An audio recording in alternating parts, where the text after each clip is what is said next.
She didn't scream when they stripped her title. She didn't beg when they burned her name from the imperial records. She stood in the center of that throne hall, rain bleeding through the ceiling cracks, 1,000 eyes watching, and she looked at the man who once pressed his forehead to hers and called her the only truth he'd ever known. She looked at him, and she said nothing. Because some betrayals don't deserve words. They deserve witness. Stay with me until the end of this story. If you're watching from your city right now, drop it in the comments. I want to know where in the world my people are tonight, and if this hits you somewhere deep, you already know what to do. The morning they exiled Celine Valor, it rained. Not the clean kind of rain that washed things away. The kind that soaked through stone and cloth and skin and settled somewhere in the chest, cold and permanent, the way certain memories do. The palace of Varinth rose above the capital like a wound in the sky. Iron spires driven into clouds, dragon-bone archways wide enough to march armies through, banners the color of dried blood snapping hard in the wind.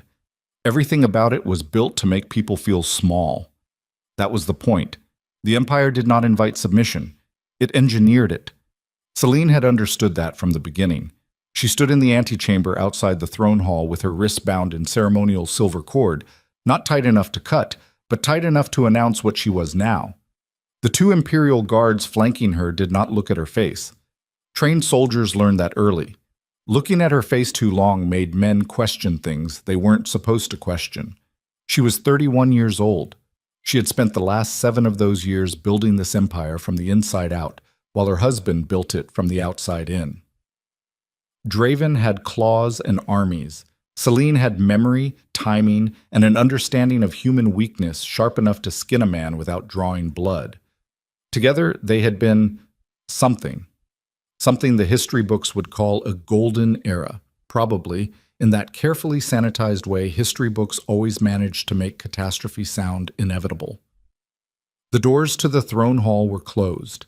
Behind them, she could hear the muffled weight of thousands of bodies. The entire imperial court. Every noble house that owed their survival to the wars she had helped plan, and the treaties she had helped broker, and the crises she had quietly prevented while Draven stood on platforms in armor receiving the worship. All of them, in there, waiting. She tested the silver cord against her wrists, not to escape, just to feel where she was. Her lungs pulled in cold air and pushed it back out slow. She could smell the candle wax from inside the hall, the particular smoky sweetness of dragon-bone chandelier flames. She could smell the rain outside. She could smell the guards' nervous sweat and the leather of their armor, and beneath that, faint and distant, the particular scent that had meant safety and home and certainty for 7 years. Draven was already inside. She had not seen him since the night the soldiers came to their chambers. He had not been there himself. He had sent men instead. That told her everything she needed to know about what the next hour would be. The doors opened. The sound that came out of that hall was not noise exactly. It was mass-held breath. It was the specific silence of thousands of people who have gathered to watch something they know they will remember for the rest of their lives, whether they want to or not. Celine walked, not because the guards pushed her forward, because she decided to. There was a difference, and she was not willing to surrender it. The throne hall of Varinth ran nearly 100 yards from the entrance doors to the elevated platform where the king's throne sat. The floor was black obsidian worn smooth by generations of boots and kneeling bodies. The walls were lined with carved stone wolves mid-leap, each one representing a pack that had been absorbed into the empire, conquered, the official term was, though absorbed told the truth more honestly. The ceiling stretched into shadow above the chandelier light, and those dragon-bone fixtures burned with silver flame, casting the entire room in something between moonlight and funeral candlelight. She walked the length of it with her chin level and her eyes forward. She had walked this same floor 100 times as Luna, as queen, as the woman standing beside the throne. She had stood in this exact room and helped negotiate the peace treaties that ended the Dark Fen War. She had stood here and presented the Border Alliance plans that saved 11,000 lives when the Eastern Rogues rose 3 winters ago. She had stood here and watched Draven receive praise for decisions she had made at 3 in the morning with her boots off and ink on her hands. She recognized every face in the crowd. She had made a habit of it, learning names, tracking allegiances, understanding which lord owed his seat to battlefield luck and which one had earned it through genuine governance. It was the kind of thing that made powerful men deeply uncomfortable around her, the sense that she already knew more about them than they'd chosen to show. None of them met her eyes now. She reached the foot of the throne platform and stopped. Draven Kalor sat above her on the iron throne he'd held for 9 years, the youngest Alpha King in 4 centuries. She had watched him earn that title in ways that kept her awake some nights even now. The brutality required, the specific kind of coldness a man had to cultivate to survive the civil wars that preceded his coronation. She had seen him at his worst and at his best, and at the precise moment those two things became indistinguishable from each other. He looked the way he always looked. Enormous, still, the kind of physical presence that made rooms feel smaller, not because he demanded attention, but because gravity seemed to organize itself differently around him. Dark hair, dark eyes, the jaw of a man who'd learned to hold pain behind his face long before he'd learned to rule. His hands rested on the arms of the throne, and he was not gripping them. She noticed that. His hands were still. His eyes found hers, and he did not look away. That surprised her. She had expected the performance, the avoidance, the theatrical distance that official proceedings demanded. Instead, he looked at her directly, and she felt the specific shock of it. Not grief yet, not anger. Something that came before both of those things. Something closer to the sensation of a bridge giving way beneath your feet in the half-second before the fall.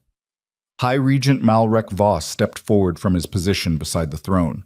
Celine had always disliked Malrek with the particular precision of a woman who understood exactly why.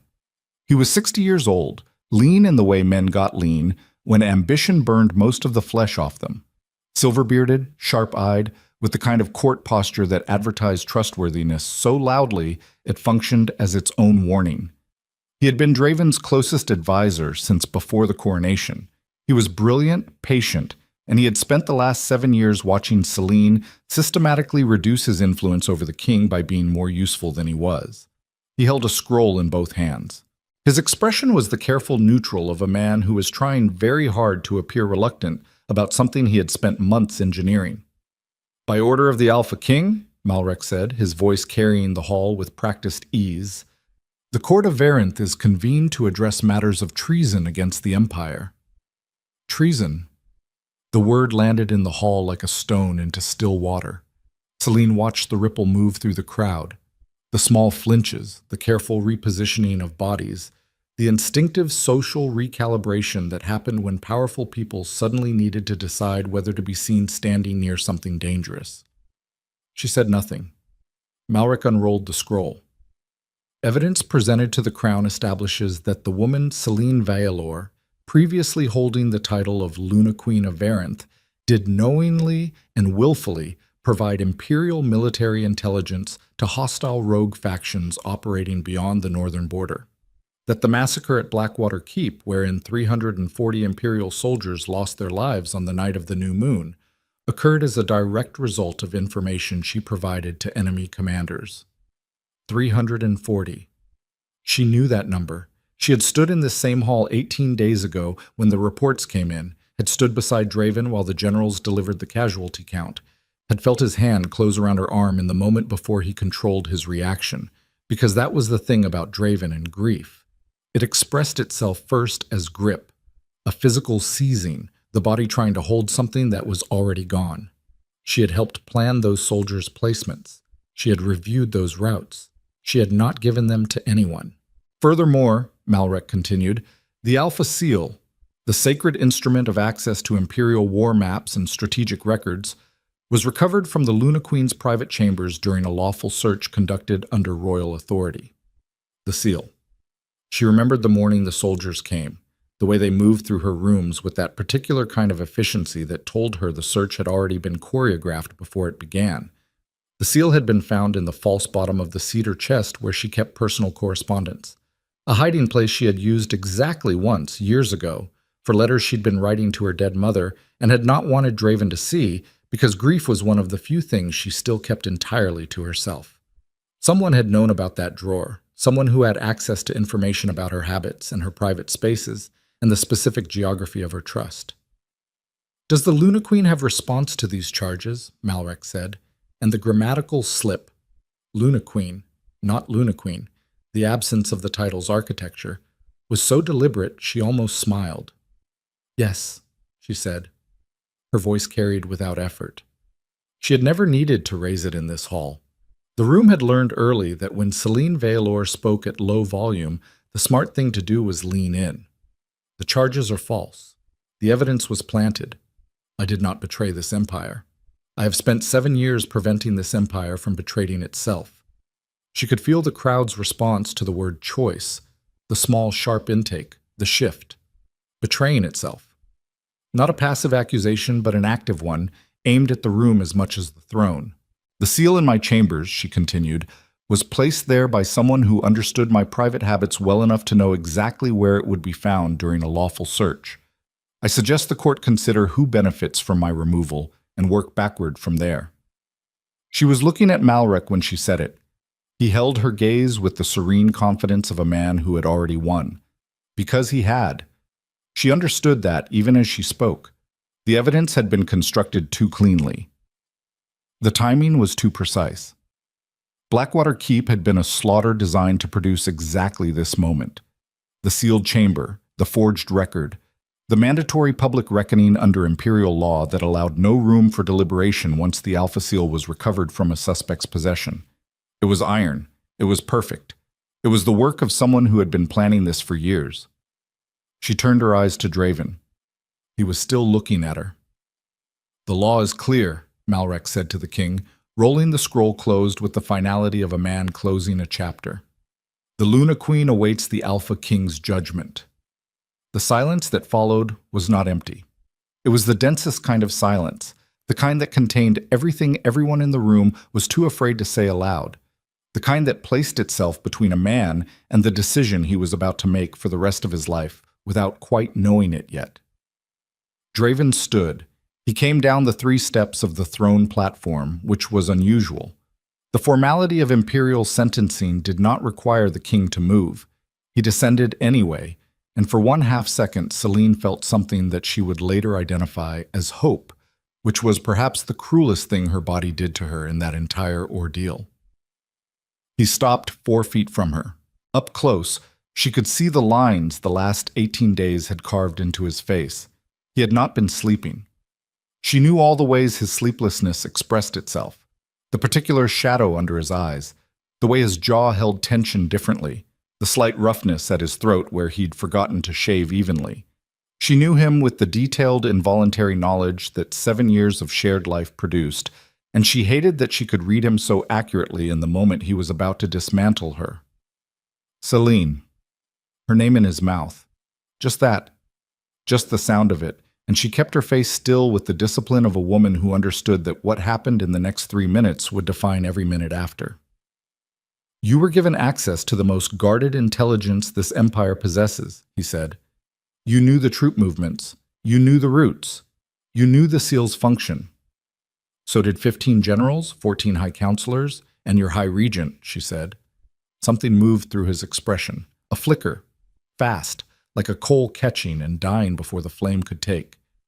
And then it was gone, and his face settled back into the particular stillness she recognized as the thing he used when he needed to not be a man for a little while, when he needed to be the king instead.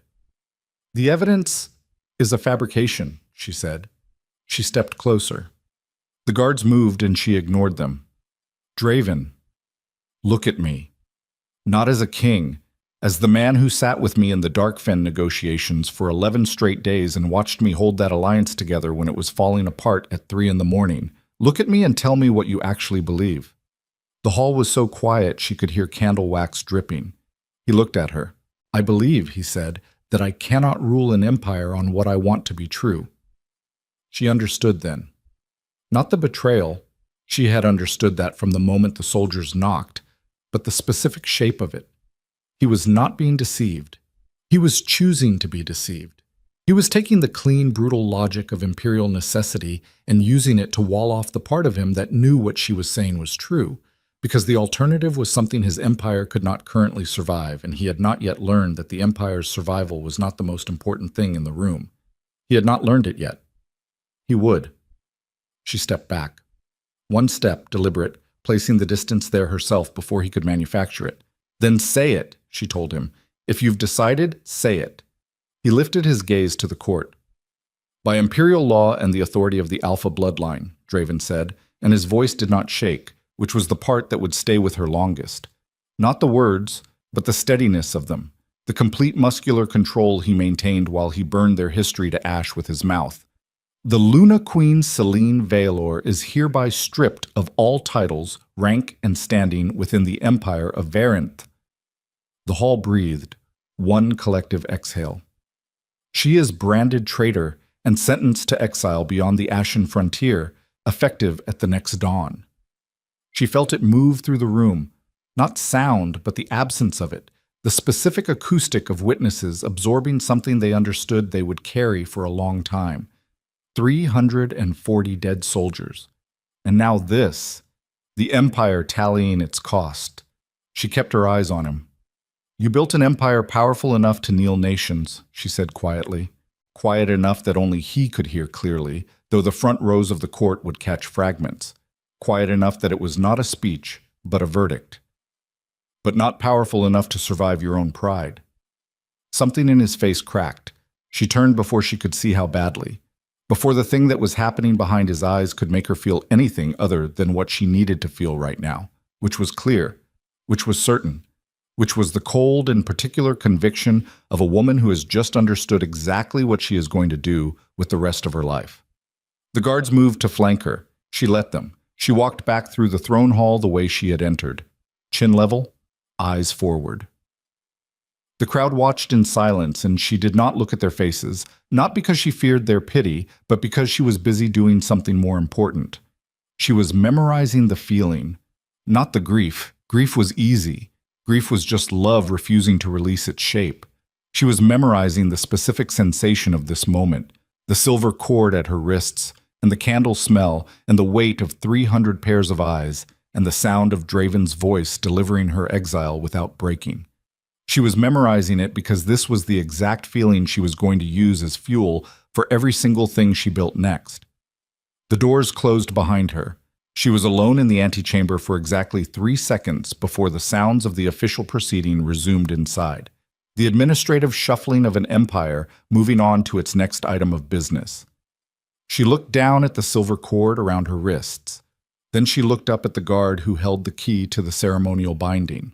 You're going to be the one who cuts this, she told him, or I'm going to cut it myself, and you're going to explain to someone why you let me. He cut it. She walked out into the rain. The next morning came cold and gray, the kind of dawn that made no promises. They gave her exile robes. White, traditional, the ceremonial insult of it deliberate, and a single satchel with 3 days of provisions, which was the legal minimum, and also, everyone understood, a polite fiction. Nobody survived the Ashen Frontier for 3 days. Nobody who went in as they were, anyway. 43 wolves had been assigned to escort her to the border, not because she was a physical threat, because Draven understood, even now, even after all of it, that if he sent fewer, certain factions in the court would view it as insufficient seriousness about the sentence. 43 Imperial wolves in full armor walking one bound woman through the capital streets to the frontier gate was theater, and Draven had always understood theater. She understood it better. She walked. Rain soaked through the white exile robes within the first 10 minutes, and she stopped feeling the cold somewhere around the 20th, which was the body's mercy. It allocated sensation where sensation mattered and shut down what it could afford to. Her feet knew the cobblestones of the capital in the particular way 7 years of walking them produced. She was aware, with a dim and distant sadness, that she was saying goodbye to the streets without looking at them. The citizens came out. Not all of them. Fear was a powerful curator of public attendance. But enough. They lined the main avenue 6 and 7 deep in places, silent mostly, watching.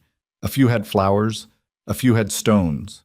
Most just had their faces, open with that complicated human expression that forms when the official narrative and the private sense of things have not yet finished negotiating with each other. An old woman near the gate threw something at her feet. Not a stone. A sprig of silver moonflower, the kind that grew wild near the northern passes. The kind that, in old pack tradition, was placed at the feet of someone who had been wronged. One of the escort wolves stepped toward the old woman. Celine turned. "Leave her," she said. The escort wolf stopped, because even in white robes, even bound and sentenced, Celine Valor still had the voice of a woman who had run an empire, and the voice knew it even if the cords around her wrist did not. The wolf stepped back. She picked up the moonflower. She was still holding it when they reached the frontier gate, the enormous iron door set into the northern wall, beyond which the ashen frontier stretched in all directions like the land itself had been scoured raw. Gray rock, dead soil, perpetual low cloud, the occasional bleached bone of something that had tried. The captain of her escort was a man named Corvin Ash, a veteran commander she had worked with during the Darkfen campaign. He had the particular posture of a soldier carrying out an order he disagreed with, which expressed itself in the excessive straightness of his spine and the complete absence of eye contact. "Frontier protocol requires me to inform you," he said, to the wall just past her left ear, "that beyond this gate you are no longer under Imperial protection, and any harm that comes to you is beyond the Empire's jurisdiction." "Captain Ash," she said. He looked at her, briefly, against what he'd been trained for. "The battalion at Blackwater Keep," she said. "Did you know any of them?" A muscle moved in his jaw. "My brother-in-law," he said. "3rd Regiment." "I didn't do it," she said. He said nothing. "You don't have to believe me today," she told him, "but hold on to this conversation. There's going to come a moment, probably not long from now, when what I just told you starts to feel important, when you start thinking about which version of events actually made logical sense, when you start asking yourself who actually benefited from Blackwater Keep." He looked away again. "Open the gate," he said to the guards. The iron door swung outward. The cold air that came through was different from the rain behind her. Drier, mineral. The ashen frontier smelled like nothing living. It smelled like stone and old ash and the complete absence of warmth in a way that wasn't temperature so much as character. She walked through. She had taken maybe 20 steps onto frontier ground when she heard the gate close behind her and felt the sound of it move through the bottom of her feet and up through her skeleton into the back of her skull. Final. Mechanical. The sound of a chapter ending. She stopped walking. She stood in the middle of the ash and gray rock with the exile robes plastered to her by rain and the silver moonflower still in her hand, and she stayed still for a long moment, long enough to let herself feel it, the full specific weight of what had just happened. Not the grief, not yet, not entirely, but the fact of it, the reality. She had been the Luna Queen of Varenth yesterday morning, and she was standing in a wasteland where nothing survived today. She allowed herself 30 seconds of it. She counted them. Then she put the moonflower inside her shirt, against her skin, and she started walking north. The first 2 days were the kind of hardship that required no interpretation. Cold. Wind that found every gap in the exile robes with the personal cruelty of something sentient. The provisions lasted exactly as long as the law promised, which was not long. Her wolf form ran harder and warmer than her human body, and she spent the nights shifted, curled behind whatever rock formation cut the wind enough to make sleep possible. She knew the ashen frontier from maps, from military intelligence reports, from the careful accounts of the few scouts who had gone past the boundary and returned. She also knew what was beyond the frontier, not from official sources, but from 7 years of handling the intelligence that the official sources hadn't quite assembled correctly because they were each only looking at their own piece. The frontier was not a death sentence. It was a test of what a person was willing to become. There was a valley 2 days' run north-northeast of the Imperial Gate, carved into the rock by some ancient river that had long since found another path. The valley didn't appear on official Varenth maps because the survey team that had approached it 15 years ago had filed an inaccurate report, not from incompetence, but because the person who met them at the edge of the valley and turned them around had been very convincing. Celine knew this because she had read the survey report and then read the expense records from that survey team, and noticed a 3-day gap in their movement log that didn't correspond to the reported route. She had filed that discrepancy in the back of her mind with the particular care she applied to things that might matter later. Later had arrived. She found the valley on the morning of the 3rd day, half-starved and running on will and cold rage in roughly equal proportions. She came over the ridge in human form, in tattered white exile robes, holding absolutely nothing except the moonflower she had not put down. Below her, in the valley floor, was a settlement. Not large. Not yet. Maybe 60 or 70 wolves from the campfire evidence and the structure count. Rough buildings carved from the valley stone. Perimeter markers, supply lines. The organized messiness of people who had survived something and were building something from what remained. A wolf spotted her from the ridge. He shifted to human form. Late 30s, battle-scarred in the specific way of someone who'd survived multiple serious engagements, with the wariness of a man who had learned that anything coming from the direction of the Empire was probably bad news, and climbed the ridge with his hand near the blade at his hip. "Empire exile," he said, not quite a question, reading the robes. "Yes." "What rank?" She looked at him. "Luna Queen," she said. He stared at her. "Draven Kalor exiled you." "This morning, yesterday morning. I've been walking." He was quiet for a moment. Behind him, down in the valley, she could see people had noticed. Small movements, gathering. "We don't take in Empire people as a rule," he said. "That's a reasonable rule," she said. "It's also why you're 60 people in a valley with rough buildings when you should be 300 people in a fortified position with real supply chains." Silence. "I'm not asking for charity," she said. "I'm telling you I spent 7 years running the strategic operations of the largest wolf empire in the northern continent, and I just got betrayed by the one person whose loyalty I had counted on, and I have nowhere else to go." "So," she looked at the valley below. "What are you building down there?" He studied her for a long moment. "Survival," he finally said. "Then we want the same thing." She tucked the moonflower more securely against her skin. "My name is Celine. I know you know what comes with that name, and I'm not asking you to ignore it. I'm asking you to find out whether the thing that comes with that name might be useful to you." He turned and looked down at the valley. She could see him weighing it, the risk, the resource, the complication of who she was against the potential of what she could do. It was the exact calculation she would have made herself. "I'm Ran," he said. "Ran," she said. "You want to come down?" "I want to come down." He started back down the ridge. She followed him. In the valley, the gathered wolves watched her approach with the particular wariness of people who had been burned by trust before.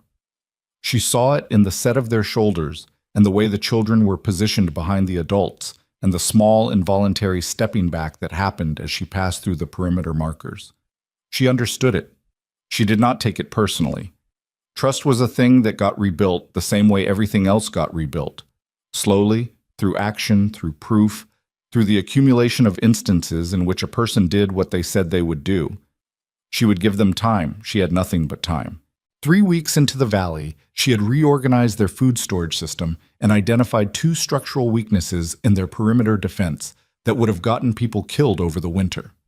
6 weeks in, she had negotiated a supply agreement with a rogue pack 40 miles east who had resources they were willing to trade for strategic intelligence they didn't have. 8 weeks in, she had drawn the first real map of the Ashen Frontier's passable routes that any of them had ever seen, based on her own movement and the combined knowledge of every exile in the valley. She did not announce any of this. She just did it.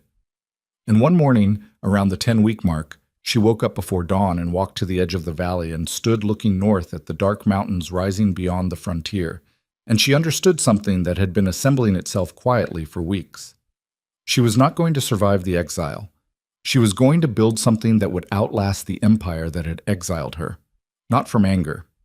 She had spent the first week burning through anger like fuel, using it to keep warm and moving, and then she had let it settle because anger was a tool, and like all tools, it worked best when applied with intention and precision, not burned continuously at full heat until there was nothing left. From something steadier. From the deep specific knowledge of power and governance and the ways systems betrayed the people inside them. From the memory of 340 soldiers dead at Blackwater Keep and a man on a throne who chose convenient belief over what he knew in his chest. From the old woman at the gate with the moonflower, she had been the power behind a throne. She was going to build a throne of her own. She was thinking about what that would require, the exact sequencing of it, the alliance building, the resource acquisition, the political relationships she could cultivate beyond the Empire's sight, when she heard footsteps behind her. Ron. She had learned to identify him by the particular weight distribution of his stride, the slight favor he gave his left leg from an old injury. "You're up early," he said. "I'm always up early." He stood beside her and looked at the mountains. "People are talking." "About what?" "About you. About what you've been doing. About where this is heading." "Where do they think it's heading?" He was quiet for a moment, then, "Some of them think you're going to build something here that brings Varanth down on us." "And the others?" "The others think you're going to build something here that Varanth can't bring down at all." She looked at the mountains. "They're both right," she said. "Those two things aren't actually different." He exhaled. Not a sigh. Something more like the sound a man made when something he'd suspected was confirmed. "How long?" "Before what?" "Before whatever you're planning stops being theoretical." She thought about it, really thought about it, running the variables the way she had always run variables. Not with impatience, but with the patient accuracy of someone who understood that the difference between catastrophic failure and transformative success usually came down to timing. 5 years, she said. "If we do this right." He said nothing for a long moment. "That's a long time to ask people to hold." "Yes," she said. "It is. What do I tell them?" She turned and looked at him. At the valley behind him with its rough stone buildings and its small, careful fires. At the 60-something wolves who had survived their own versions of what she had survived, and were standing in a wasteland trying to figure out what came next. She thought about Draven, about the Iron Throne and the dragon-bone chandeliers and the specific sound of a gate closing behind you, about what it felt like to be stripped of everything external and discover what was actually left. "Tell them," she said, "that survival is not a destination, it's a method, and what they've been doing here isn't surviving, they've been holding still and calling it survival, which is different. Tell them that I know the difference because I made the same mistake for 7 years, and I know exactly what it costs when you finally stop holding still." Ran was quiet. Then, "What are you going to call it? When we build it?" She looked at the dark mountains, at the obsidian cliffs rising beyond the frontier's edge, above which, on clear nights, she had seen something that looked, in the old cartographer's language, like moonlit water cascading over black stone. She had a name already. Had it since the third night, if she was being honest with herself. "Nocturne," she said. She turned back toward the valley. She had work to do. She was walking back down toward the settlement's edge when Rand's voice stopped her. "Celine." She turned. He looked at her with the face of a man who had made a decision he was still processing.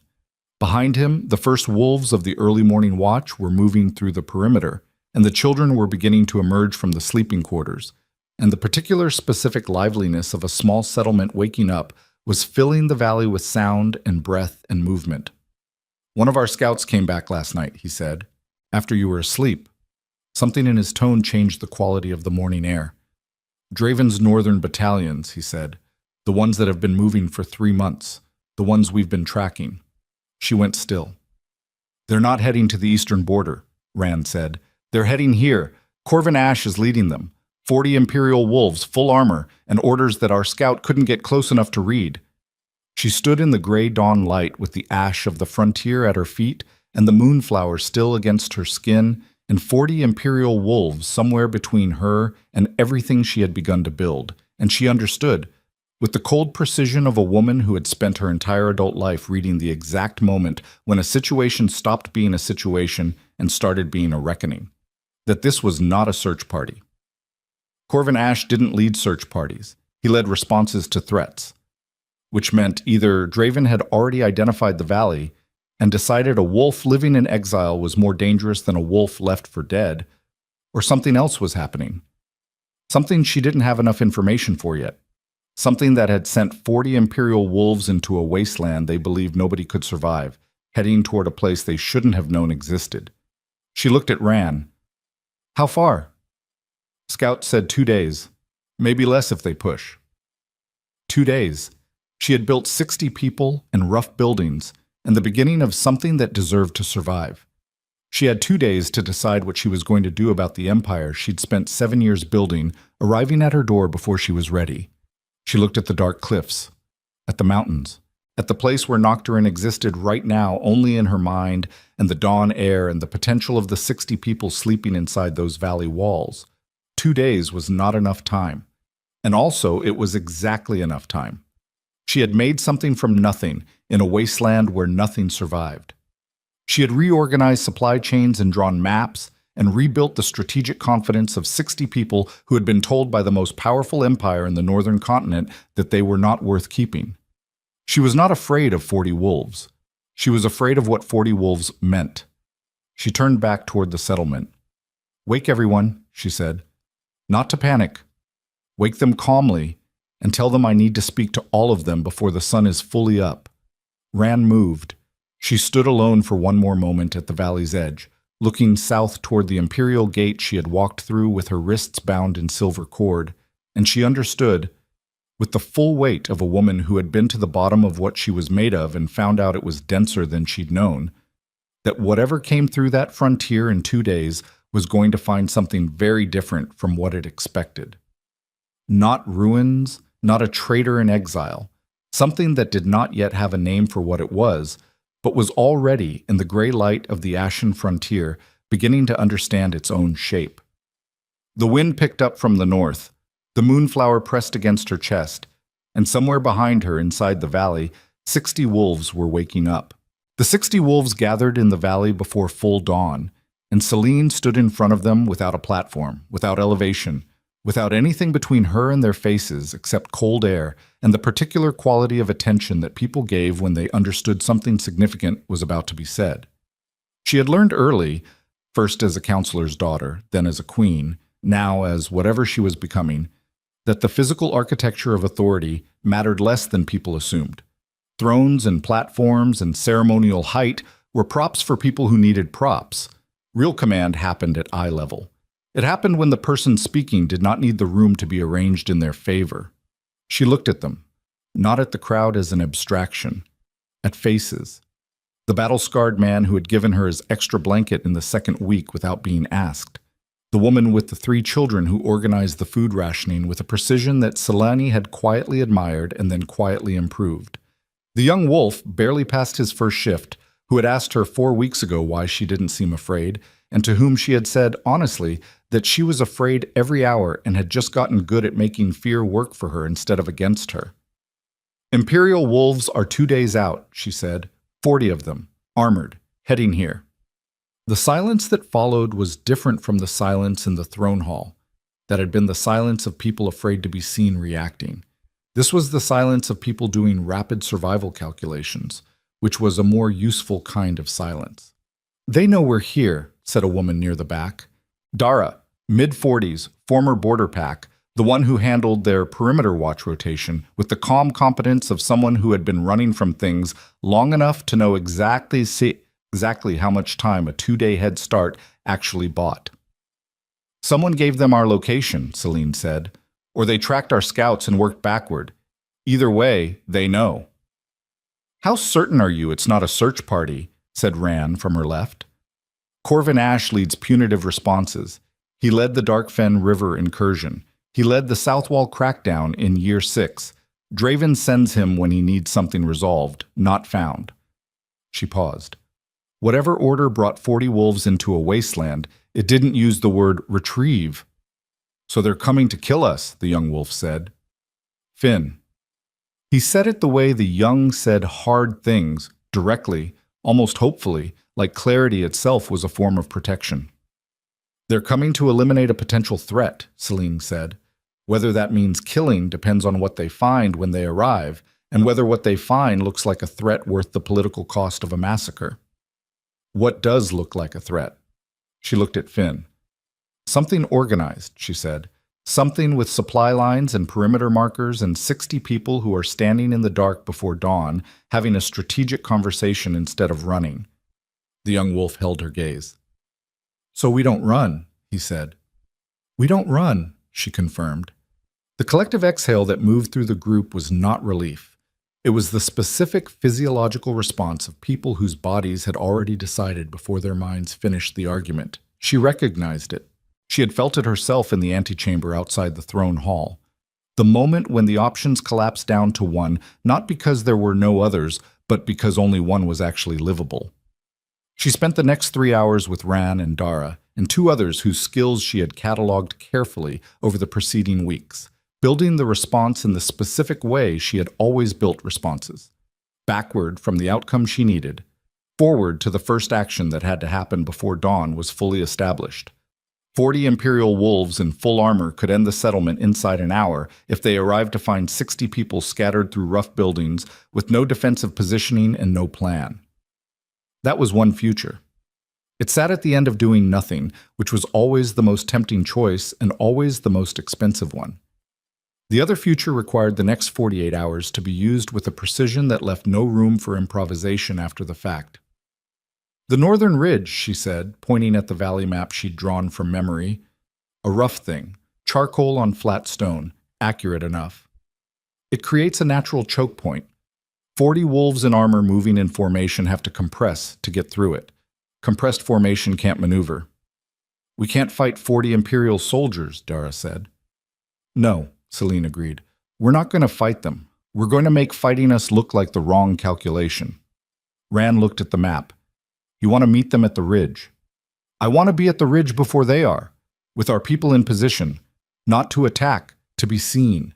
40 wolves looking at 60 people in defensive formation on high ground, with supply lines visible behind them, looks different than 40 wolves looking at a scattered camp of exiles."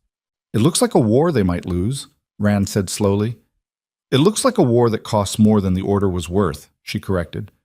"Corvin Ash is a soldier. Soldiers do cost-benefit analysis. If the political cost of massacring 60 organized exiles, including the former Luna Queen, which is a story that writes itself in ways Draven can't control, outweighs whatever order he arrived with, he has choices. You're betting on him making the right one. I'm giving him the conditions under which the right one is also the easy one." She looked up from the map. "That's not betting, that's engineering." The 2 days moved through her like weather. She slept 4 hours the first night and 3 the second, not from anxiety. Anxiety was just adrenaline without direction, and she had given it direction, so it became something else, something useful, but because the work required the hours. Defensive positioning, supply cache preparation. The careful rehearsal of what she needed her people to do and say and show when the Imperial wolves came over the southern approach. She had 60 people with varying combat capability, 2 functional weapons caches, high ground, and something Corvin Ash's 40 soldiers didn't have: a reason to be there. Varenth's wolves were following an order. Celine's wolves were protecting a home. The difference in what that did to a fighter's nervous system was not small. The morning of the second day came clear, which was unusual for the frontier. Cold but clear, the sky an iron blue above the obsidian cliffs, the valley below catching the first low horizontal light and throwing shadows long across the ash. Celine stood on the northern ridge and watched the southern approach, and understood, with the specific calm of the completely committed, that this was the moment. She heard them before she saw them. Not the clash of armor. Imperial wolves were trained to move quietly. What she heard was the particular absence of sound that a disciplined formation created, the way 40 trained bodies suppressed incidental noise, the silence that had a different texture than the frontier's natural quiet. Then they came over the southern rise. 40 wolves. Full armor, as her scout had reported, moving in the staggered formation Varenth infantry used in hostile territory, efficient, adaptable, designed to compress quickly if attacked, or expand into search formation if needed. They were good. She had helped design that formation herself 3 years ago, working with the Military Restructuring Committee after the Eastern campaigns. At their head walked Corvin Ash. He looked exactly as he had on the morning of her exile. Same posture, same controlled precision of movement, same quality of attention. Everything cataloged, nothing wasted. He saw the ridge, he saw the people standing on it. He stopped his formation with a single raised fist. She counted 3 full seconds of stillness before he started walking toward the ridge alone. She stepped forward to meet him at the base. They stopped 6 feet apart, which was not close enough for conversation to be private, but not far enough for either to pretend this was a formal engagement. A middle distance, an honest one. "Commander Ash," she said. "You're alive," he said, and the thing in his voice was not surprise exactly. It was the specific controlled relief of a man who had been carrying a particular dread and had just been relieved of it without quite being allowed to show how heavy it had been. "Disappointed?" "No." He said it without hesitation. "No, I'm not." She let that land. "You're not here on a search. I'm here on orders from the king." "What orders?" He looked up at the ridge, at the 60 wolves in position on the high ground, in the defensive formation she had spent 2 days constructing, looking down at the valley floor with the specific presence of people who were not going to move unless something gave them a reason to. He took in the supply caches, the perimeter organization, the fact that this was not a scattered exile camp, but a functioning settlement with a defensible position and people who knew what they were defending. She watched him do the calculation. She had designed the calculation for him to do, had set up every variable so that the answer it produced was the answer she needed. But calculation was calculation. You couldn't fake the inputs. "I was told to locate any unlawful settlement in the Ashen Frontier and disperse it under Imperial authority," Ash said. "And?" "And I've located a settlement in the Ashen Frontier." "You have?" His jaw shifted. "It doesn't look dispersible." "No," she said. "It doesn't." Silence. The wind moved across the frontier ash, and neither of them spoke for a moment, and in that silence was the entire weight of the conversation they'd had at the gate on the morning of her exile. "I didn't do it. The battalion at Blackwater Keep. Hold on to this conversation." "How many people are up there?" he said. 63, she said. "Rogue-born exiles. People the Empire sent out here to die." "They don't look dead." No, they don't." He exhaled. It was not a sigh of defeat. It was the breath of a man making a decision he'd been moving toward for 2 days and was now finally arriving at. The order says disperse. It doesn't define the method or the timeline. She kept her face entirely still. "My interpretation of the order," Ash continued, "could include informing the settlement that it has been identified and is under Imperial observation." A pause. "And returning to report that the settlement is in compliance with frontier containment and does not represent an active threat to Imperial interests." "That's a creative interpretation," she said. "I'm a creative man." He looked at her directly for the first time. "When the evidence at Blackwater Keep stopped making sense to me, I was creative enough to start asking different questions." Something shifted in her chest. Not relief. She had stopped counting on relief as a sensation she could afford. Something more like the click of a mechanism settling into correct alignment. "And what did the different questions give you?" "A name," he said. "A set of supply requisitions filed 6 weeks before Blackwater Keep that moved the Alpha Seal through 3 different registry systems, which is not how seals move unless someone's trying to complicate the paperwork trail.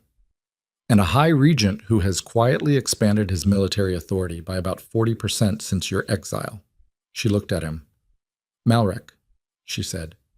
He didn't answer. He didn't need to. "Does Draven know?" she said. "Not yet." Ash's voice was careful. "The king is not in a position where information moves freely to him." She held that, turned it over, thought about what it meant and what it implied and what the next move required.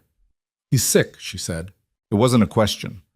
Ash was quiet for 3 seconds. "I can't confirm the king's medical condition." "You don't have to." She had been adding variables for weeks.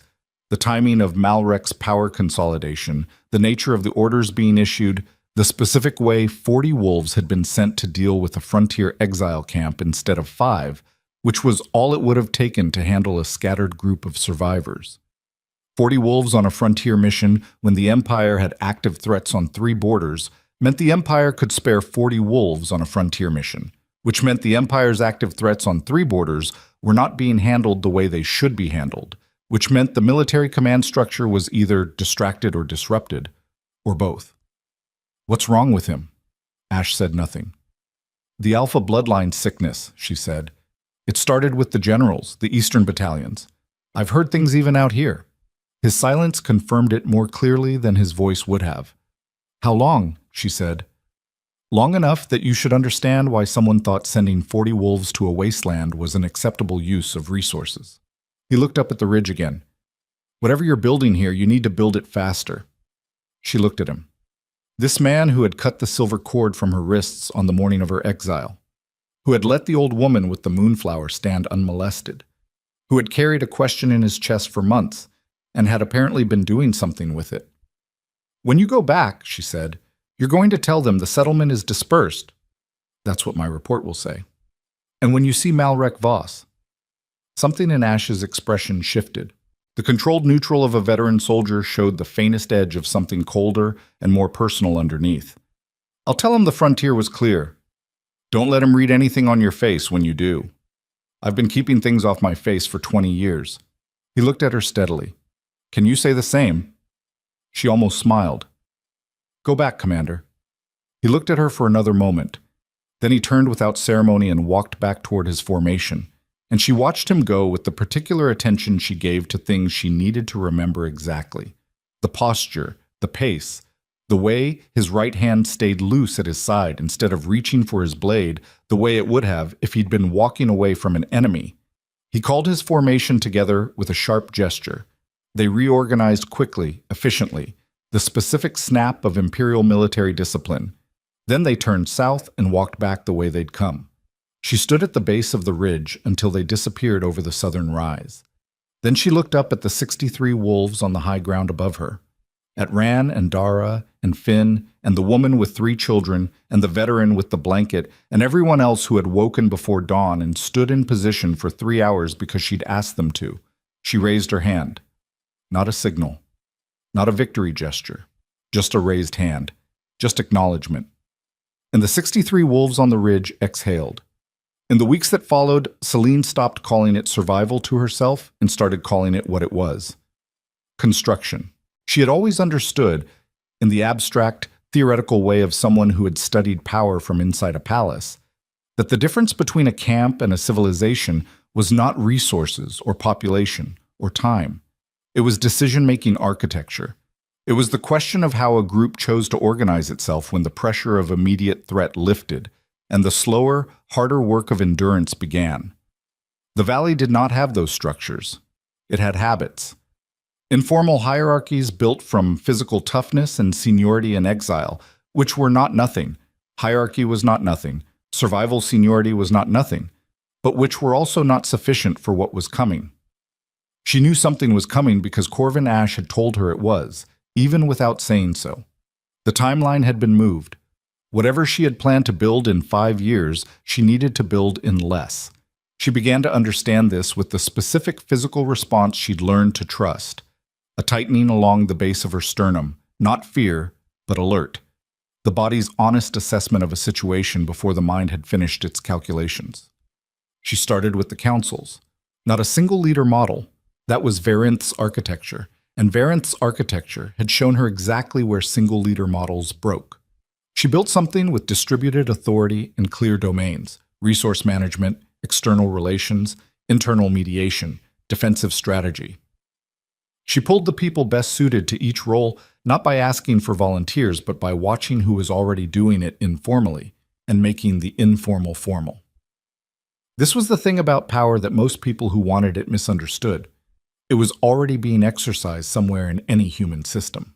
The question was whether the person exercising it had the structural support to do it well. Ran took defensive strategy without argument, which was correct. Dara took resource management, which was also correct. The harder conversation was external relations. "You should take it yourself," Ran told her on a gray afternoon when the wind was high and they were the only ones at the council fire. "You're the only one with the political experience. If I run external relations, I become the Empire's primary target," she said. "Any pack we make contact with becomes a target by association. External relations has to have enough separation from my history that a pack receiving our overture isn't immediately choosing between us and Varanth. But you'll still be directing it. I'll be advising it. There's a difference. She looked at the fire.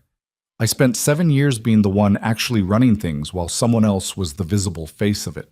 I can do it from the other direction. He was quiet for a moment. Does that bother you? She thought about it honestly. Less than it would have a year ago. What she didn't say, because Ran was a man she trusted, but trust was a layered thing, and this particular layer was not yet ready to be shown, was that she understood now with the specific clarity that exile and construction produced what she had been doing wrong in Varanth. Not the strategy, not the governance, the architecture of her own position. She had made herself indispensable in ways that were invisible, which meant her value was always a secret, which meant it could be denied. When Malrek needed her gone, all he had to do was make the invisible visible in the wrong way. She would not build that way again. Whatever she built here would have her name on it. Not her face necessarily. Faces were targets. Her name. Her decisions. Her accountability to the people she was building with, clear and legible, and not dependent on anyone else's willingness to acknowledge what she'd done. She was thinking about the architecture of this, about the specific ways she needed to structure Nocturne's governance so that her authority was earned and visible and not subject to someone else's interpretation when the scouts came back with the information that changed the timeline again. 3 of them came back together, which was unusual.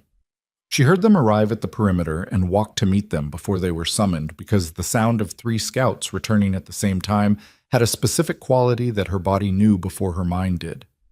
They were young. 2 of them were breathing harder than the distance warranted. The third, an older woman named Seaver, who had been running frontier routes for 6 years and had never once returned from a scout with anything visible on her face, had something on her face now. "Tell me," Celine said. "Northern packs," Seaver said. "The Thornback and the Greyvile. They've been gone. Gone. Their territories are empty, not abandoned. Wrong.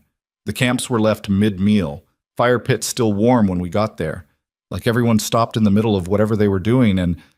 She paused. "Disappeared." The tightening in Celine's sternum sharpened. She knew about the northern disappearances in the way she knew about the Alpha bloodline sickness.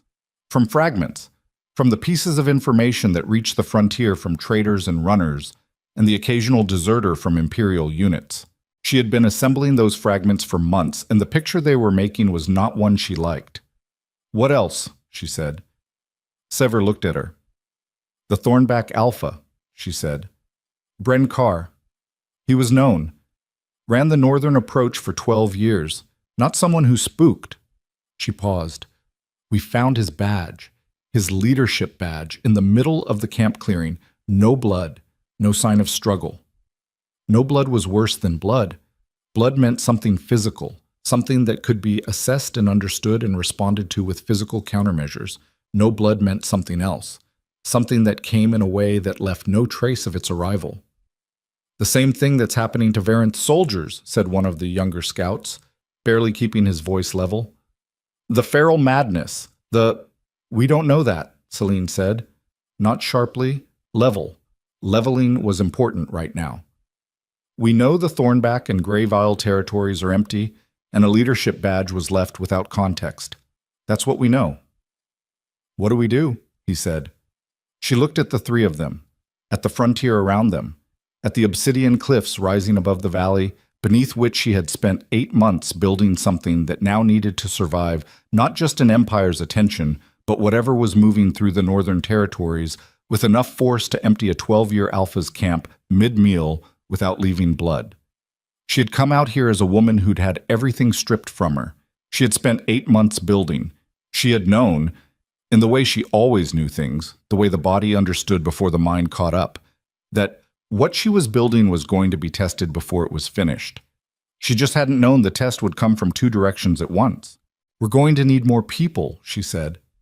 "We don't have the resources for more people," Rand said from behind her. She hadn't heard him approach. He'd heard the scouts arrive too. "We don't have the resources to not have more people," she said. "Whatever is moving through the north is moving south. It's going to reach us whether we're ready or not. The only question is whether it reaches 63 people or 600. Rand looked at her steadily. You're talking about recruitment. I'm talking about survival. They're the same thing right now. The packs beyond the frontier, the ones that aren't already here, they're not going to come to an unseen valley on the word of an exiled Luna Queen. No, she said, they're not. She looked at the cliffs, at the obsidian stone, at the waterfalls that caught the moonlight on clear nights and threw its silver across the rock face. Which is why we're not going to stay unseen. His expression did not change, but his breathing did. The small, involuntary shift that happened when something landed in a place that had been waiting for it. You're going to come out of the frontier, he said. We're going to come out of the frontier, she corrected. And when we do, it's not going to be as exiles. She turned and looked at him directly. What's the one thing the Empire has always controlled that every pack outside its borders respects and fears?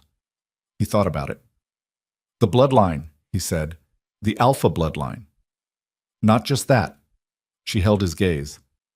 The idea that power is something you're born into. That authority is a property of blood, not of what you do with it. That the only governance that works is the kind that was handed down.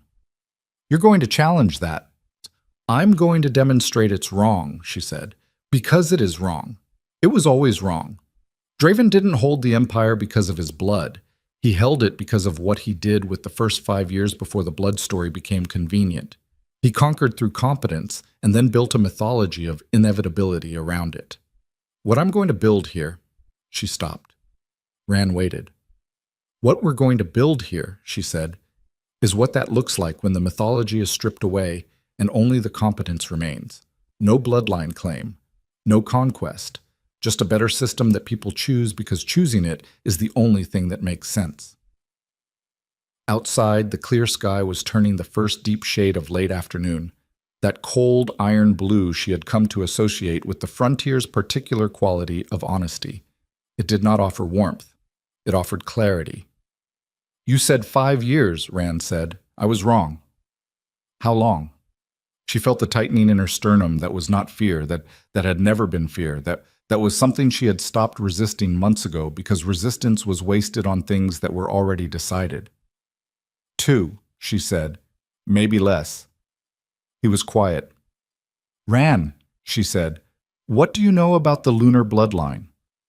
The silence that followed was a specific kind of silence. The silence of someone who knows exactly what they've been asked and is deciding how much of what they know to share.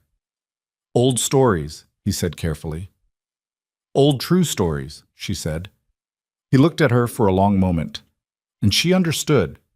Watching his face move through something private, that he had known something about her for a while, had been sitting with it, had been deciding, in the careful way of a man who had survived through caution, when to say it. There are markings, he said, on the cliffs, above the northern waterfall.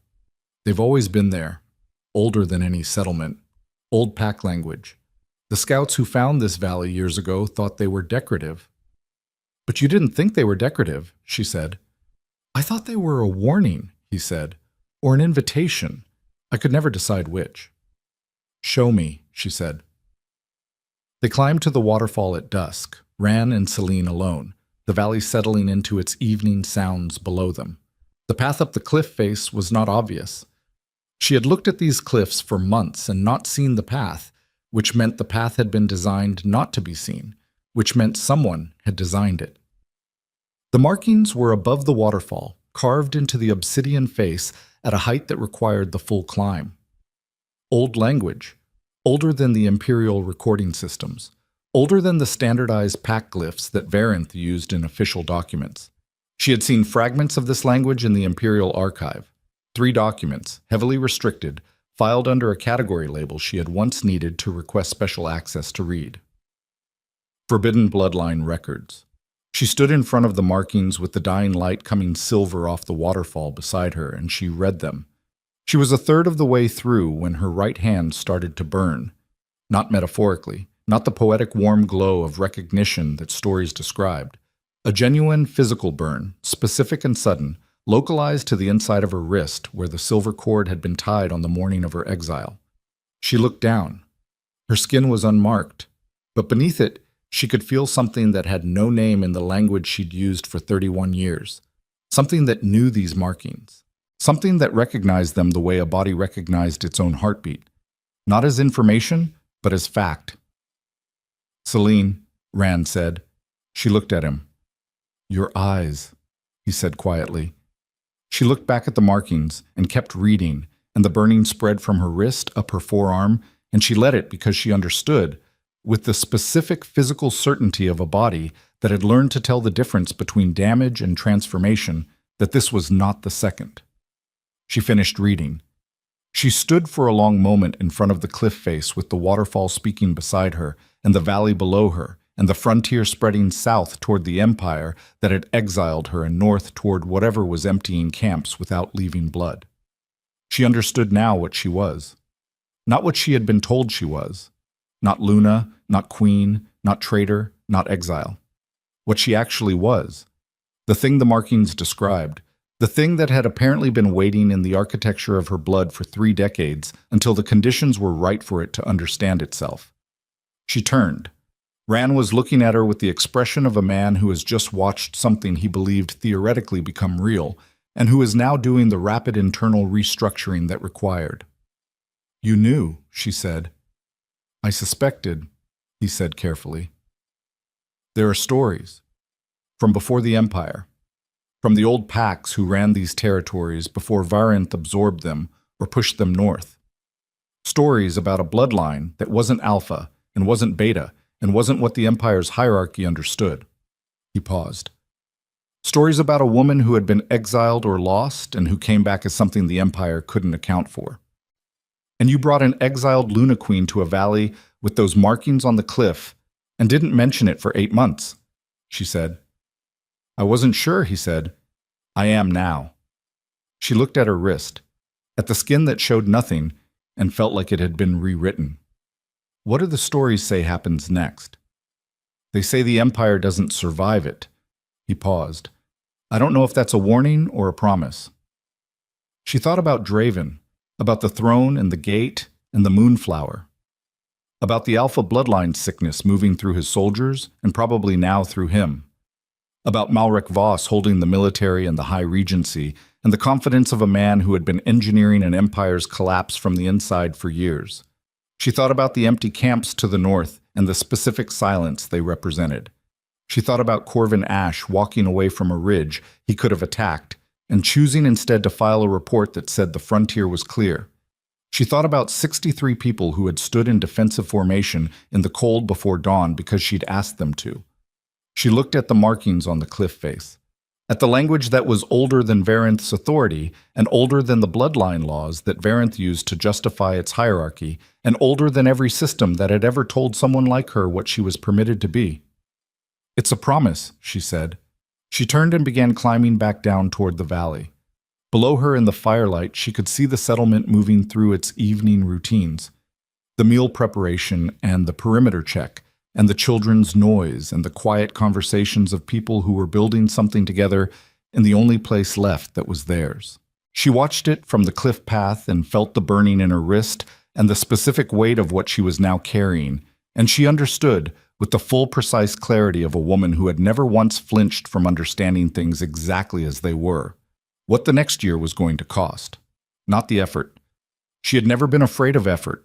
What it was going to cost to become the thing the markings described, what it was going to require her to shed, and what it was going to require her to become, and the specific irony of the fact that Draven had exiled her to a wasteland where she would find the thing that would make her ungovernable, had exiled her specifically to the one place on the continent where the old markings waited on the cliff face above a silver waterfall, as if the universe had decided that the cleanest way to show a man the consequence of his choices was to give the woman he destroyed exactly the tools she needed to become unreachable. She reached the valley floor. Finn was waiting at the base of the cliff path, which surprised her. He looked at her face, and whatever he saw there made him go very still. "What's happening?" he said. "Everything," she said. "That's not an answer. It's the only honest one right now." She stopped in front of him. He was young enough that his read of situations was not yet corrupted by the need to appear calm, which meant she could trust what his face showed. What it showed was not fear. It was the particular focused intensity of someone who had decided they were in and was waiting to understand what being in actually required. How fast can you run the northern route? To the Thornback territories? He thought about it. 2 days hard. Why? Because I need eyes on what's moving down from the north, and I need them from someone who can get there fast and get back faster. She looked at him. Are you asking because you want to go, or because you're deciding? I already decided, he said. I'm asking because I want to understand what I'm looking for. She studied him for a moment. Young, fast, honest in the instinctive way that the young were before caution taught them out of it. The specific combination of qualities that made someone useful in a situation where speed and truthful reporting mattered more than experience. You're looking for evidence of what emptied those camps, she said. You're not looking for confrontation. You're looking for information. There is a significant difference between those two things, and I need you to understand it completely before you leave. Information, he said. Got it. Finn. She waited until he met her eyes fully. Whatever you find up there, whatever the nature of it, you come back. You don't engage, you don't investigate further than safety allows. You come back. He nodded. Say it, she said. I come back, he said. She held his gaze for a moment longer, reading the sincerity of it against the specific face of someone who might decide that one more look at something dangerous was worth the additional risk. She read genuine understanding and genuine intent to comply, which was as much certainty as the situation offered. Leave at first light, she said. She walked past him toward the council fire, where Ran had arrived before her and was sitting with his hands on his knees in the careful stillness of a man processing a significant recalibration. She sat down across from him. The fire between them threw orange light and shadow across the valley floor. Around them, the settlement continued its evening, children running between buildings, the smell of the meal being distributed, the low rhythm of 63 people who did not yet know what was written on the cliff above them, or what it meant for the woman they had been gradually, carefully, with the wariness of the repeatedly burned, beginning to trust. We need to talk about what comes next, Rand said. Yes? Not Varinth, he said, not the northern threat, the actual next, tomorrow, next week. What changes now that you know what... He paused. What you are. She looked at the fire. She thought about the answer the way she thought about all important answers. Not for the most impressive version, but for the most accurate one, because impressive and accurate were rarely the same thing, and she had long since stopped being interested in impressive. Nothing changes tomorrow, she said. We still have a settlement that needs food and defense and governance. We still have 63 people who need to trust the system we're building more than they need to trust me personally. We still have 2 threats approaching from different directions and finite resources to address them with. She paused. What changes is the timeline, and what changes is what I'm willing to ask for. What are you willing to ask for now that you weren't before? She looked up from the fire and met his eyes. Everything, she said. Outside the valley, in the direction of the empire she had built and been destroyed by and was going to outlast, the night was doing what nights in the Ashen Frontier always did, arriving completely, without apology, the stars hard and indifferent above the obsidian cliffs.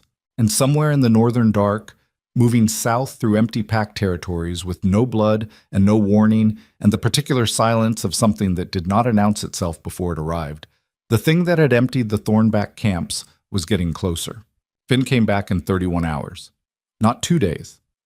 31 hours, which meant he had run the northern route at a pace that left no margin for anything except speed, and when Celine saw him come through the perimeter at dawn, she knew before he opened his mouth that what he had found was not something that could wait for a proper council meeting or a fire and considered conversation. He was bleeding from his left shoulder. Not badly. A surface wound, the kind that happened when you moved through terrain too fast to be careful about it. But he was bleeding and he had not stopped to address it, which told her the information he was carrying felt more urgent to him than his own body. She intercepted him at the perimeter edge. Sit, she said. I need to tell you. Sit. You can talk sitting. He sat on the nearest flat rock, breathing hard. She crouched in front of him and looked at the shoulder wound first, her hands quick and practiced, the assessment of someone who had run triage in war councils and knew the difference between a wound that could wait and one that couldn't. It could wait. She looked at his face. "Tell me," she said.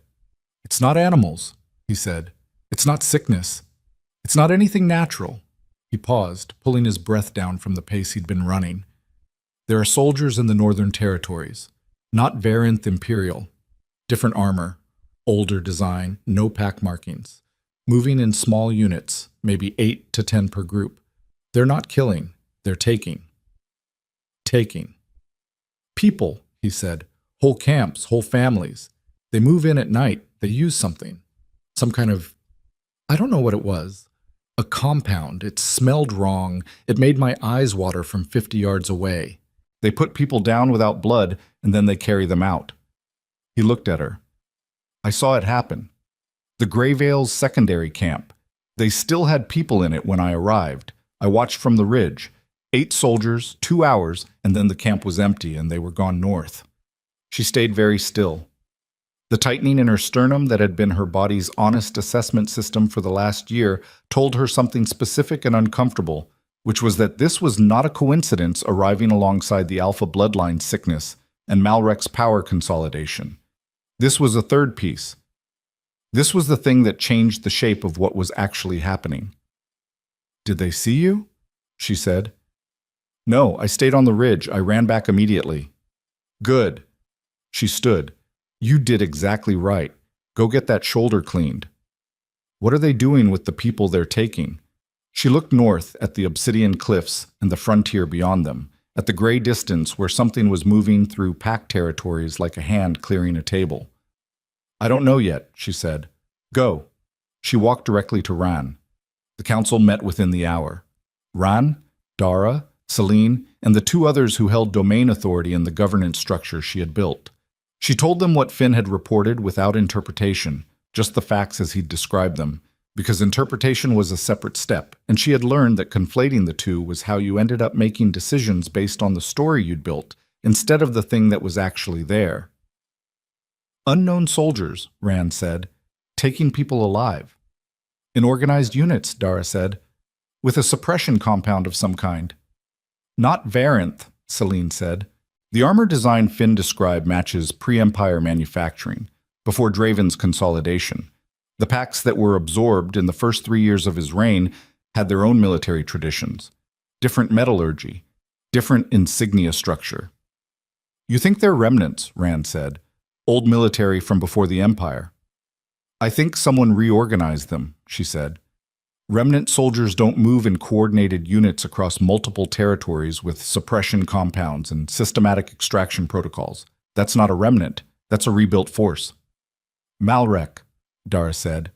Celine held the name in the air between them for a moment without confirming it, because confirmation required evidence she didn't yet have, and she was not in the habit of building strategy on incomplete confirmation. But the structure of it made a specific kind of sense that she could feel in her chest alongside the burning in her wrist that had not entirely faded since the cliff face. Malrek had spent years accumulating authority inside Varanth's official structures. He had the High Regency and the military command, and whatever influence he'd built over the king's deteriorating condition. But official structures were visible, auditable, arguable. A separate force operating outside Varanth's borders, taking people from territories the Empire had never absorbed. That was a different kind of power. That was leverage that didn't appear on any Imperial record. "We need to know what they're doing with the people they take," she said. "That's the question everything else depends on." "How do we find out?" Rand said. She thought about it, ran the variables, came back to the same answer twice, which was her threshold for certainty. "We need someone inside Varanth," she said. The silence that followed had the specific texture of a group of people processing a statement that was simultaneously obviously correct and obviously terrifying. "We've been out here for nearly a year," Dara said carefully. "We don't have anyone inside Varanth." "We might," Celine said. She was thinking about Corvin Ash, about a man who had filed a report that said the frontier was clear and had walked away from a ridge he could have attacked, about a man who had mentioned supply requisitions and a name and the specific phrasing chosen by someone who was trying to communicate something important without saying it directly. She was also thinking about the fact that going back into Varant's information network meant re-establishing contact with the empire that had exiled her, which was an exposure risk of a magnitude she had been carefully avoiding. The question was whether the alternative, staying in the valley and building without understanding what was actually coming, was survivable. She already knew the answer. "Give me 3 days," she said. She spent those 3 days on the cliff face. Not entirely. She still ran the councils, still handled the governance work, still made herself available to the settlement's daily decisions in the visible way that leadership required. But every hour that wasn't required for something else, she spent above the waterfall with the markings. Reading and rereading. Not for translation. She had that now, and it lived in her memory with the same permanent precision she applied to everything she needed to survive. But for understanding, because translation and understanding were not the same thing, and what was written in the old language above Nocturne's waterfall was not a manual. It was a description. The distinction mattered. The lunar bloodline was not a power granted. That was the way the Empire's records described it. Fearfully, as a thing conferred by lineage, a gift that could theoretically be controlled by controlling who carried it. The markings told a different story. The lunar bloodline was a capacity that required activation. And activation required specific conditions, and the conditions were not ritual or ceremony or bloodline purity. The conditions were extremity. It awakened, the marking said, in the body that had survived the unsurvivable and understood that survival had changed them. Not surviving and returning to what they were, surviving and becoming what the survival had made them. The distinction was the entire mechanism. A person who survived catastrophe and spent their energy trying to rebuild the life that preceded the catastrophe was not activating anything. A person who survived catastrophe and accepted, completely and without reservation, that they were now something their previous life had no category for. That was the condition the lunar bloodline required. She had satisfied that condition the morning she walked through the frontier gate. She just hadn't known it yet. What the burning in her wrist represented was the bloodline recognizing its own conditions being met. What reading the markings had done was give her the framework to understand what was already happening in her body, and what the next stage required. The silver markings described the capacity that went beyond strategy and governance into something the Empire's records had called the thing that rivaled Alpha Kings. Required one more condition: choice. Not survival's forced hand, not the absence of alternatives. A deliberate, clear-eyed choice to step into what she was becoming and use it fully, knowing the cost of that use and accepting it without reservation. She stood above the waterfall on the third morning and made the choice. She didn't announce it. She didn't perform it. She stood on the rock face with the cold air moving through her hair and the valley below her and the frontier stretching in all directions, and she said yes to the thing she was becoming. Said it to herself, to the markings, to the 31 years that had led her here. The burning spread. It moved from her wrist up her arm and across her collarbone and down her spine in a line that was not pain and was not pleasure, but was something beyond both of those categories. Was the sensation of capacity expanding past its previous boundaries, the specific physical feeling of becoming more than you were a moment ago. She gripped the cliff face and breathed through it and kept her feet. When it finished, she looked at her hands. Silver ran beneath her skin in fine lines, faint enough to be mistaken for trick of light in most conditions, visible enough in darkness to be unmistakable. She felt the valley below her with a precision that had no prior equivalent. Felt the people in it, the 63 specific presences, each one distinct, each one carrying the particular weight of their own survival and their own hope and their own wariness of her. She felt what they needed, not in the vague empathic way of someone paying attention, with specific accuracy, with the clarity of a woman who had always read people well and now read them at a different resolution entirely. She came down from the cliff. Rand saw her first, at the valley's edge, and his face did the thing that faces did when something they'd been told theoretically arrived as reality. He did not say anything. He looked at her hands, at the silver lines, and he nodded once with the specific gravity of a man who understood that something had just changed that could not be unchanged. "When do we move?" he said. "Now," she said. "We start today." The next 6 weeks were the most precise work she had ever done. She sent runners to 5 packs beyond the frontier, not the packs closest to Varanth, not the ones most vulnerable to imperial pressure, but the ones she had identified over the last year as having both the independence and the desperation to hear a proposal that the Empire's power structure would call illegal. She sent the runners with specific messages, specific terms, specific demonstrations of what Noctaren had built in less than a year in a wasteland, and she sent them with her name attached. Not the name of the Luna Queen, the name of the woman who had been exiled to die and had built a city instead. 3 of the 5 packs responded. They arrived with caution and weapons and the specific wariness of people who had survived Varanth's expansion by staying small and inconspicuous, and were now being asked to do something that made them visible. She met with each alpha personally, alone, without Ran or the Council, because alliance negotiations at this level required the specific presence of the person being trusted, and she was not willing to make herself a concept that others represented. She sat with Mira Voss, no relation to Malrek, a point Celine confirmed carefully before the meeting, who led the Ashclaw pack, 40 wolves running the eastern frontier routes. "Why should I trust you?" Mira said. She was maybe 5 years older than Celine, with the direct plainness of someone who had never had the luxury of social performance. "You were Varanth's Luna Queen. You built that empire." "I built parts of it," Celine said, "the parts that worked, the parts that made people's lives better, instead of more controlled." "And then your husband exiled you." "Yes. And now you want me to stand under your banner." "I want you to stand under your own banner," Celine said, "with the strategic support and supply access and defensive structure that Noctaren can provide. What I'm offering is not another empire. I'm not looking for people to absorb. I am looking for people who want to survive what's coming without being absorbed by it." Mira studied her for a long time. "The silver lines on your skin," she said. "Yes. Old stories say that's something the Empire would consider a threat worth eliminating." "Yes," Celine said. "It is, which is why I need allies who understand what's coming before it arrives." Mira looked at her hands, at the faint silver that was visible even in the firelight. "What is coming?" "An empire that's been rotting from the inside for years and doesn't know it yet," Celine said. "And something from the north that's been taking people alive for reasons we don't understand yet. And a man named Malrek Voss who has been building both problems simultaneously and planning to position himself as the only solution." She paused. "And me. I'm coming. The question is whether you're standing with me when I get there." A long silence.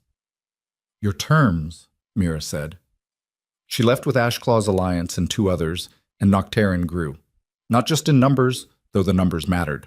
In the architecture of its governance, which now had to accommodate 3 different pack traditions and 3 different leadership styles and 3 very different ideas about what authority should look like.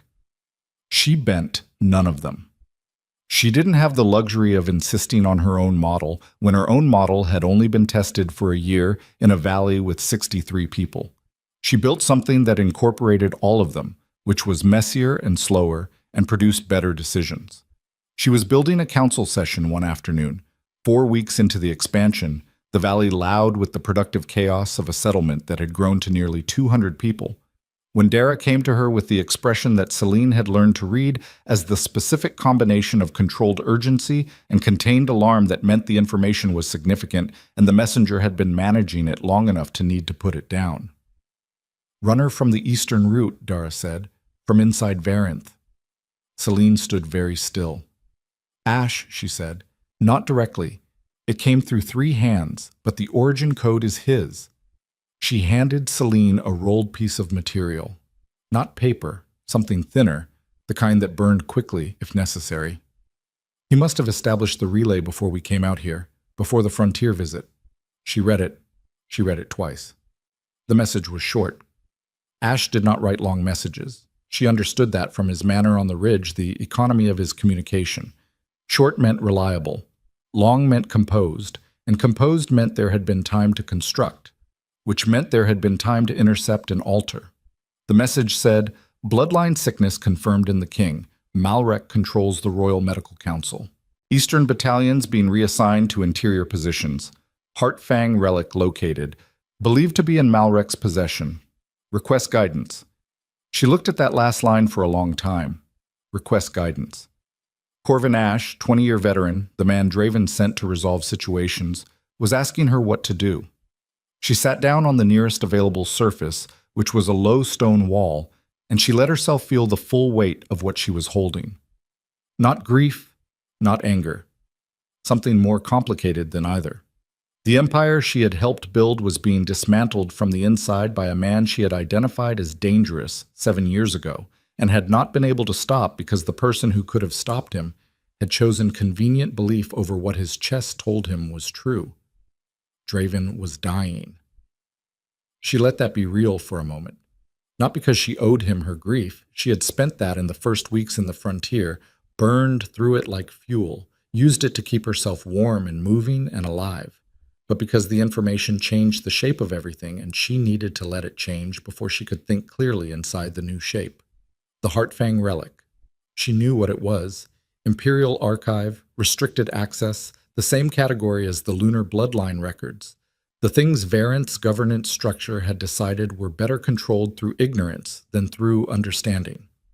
The Heartfang relic was an artifact from before the Empire, from the same era as the markings on the cliff face, that could consume alpha power and transfer it to a single recipient.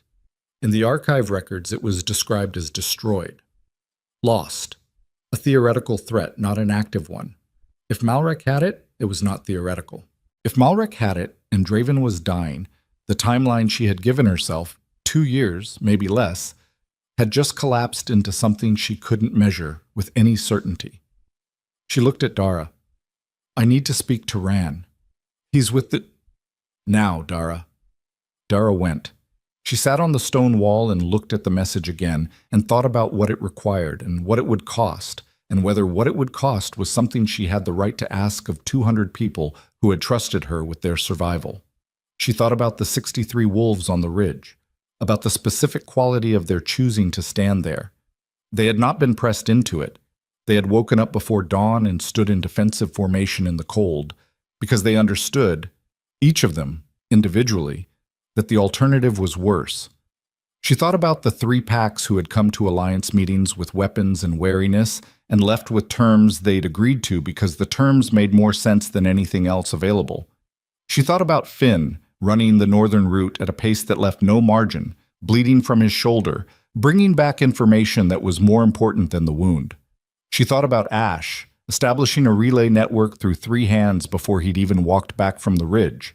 Because whatever had happened to his understanding of the Blackwater Keep evidence had produced a commitment he was acting on without being asked. Trust, the summary outline of this whole story said. The thing Draven destroyed the moment he exiled her. But it was also the thing she had been rebuilding for a year.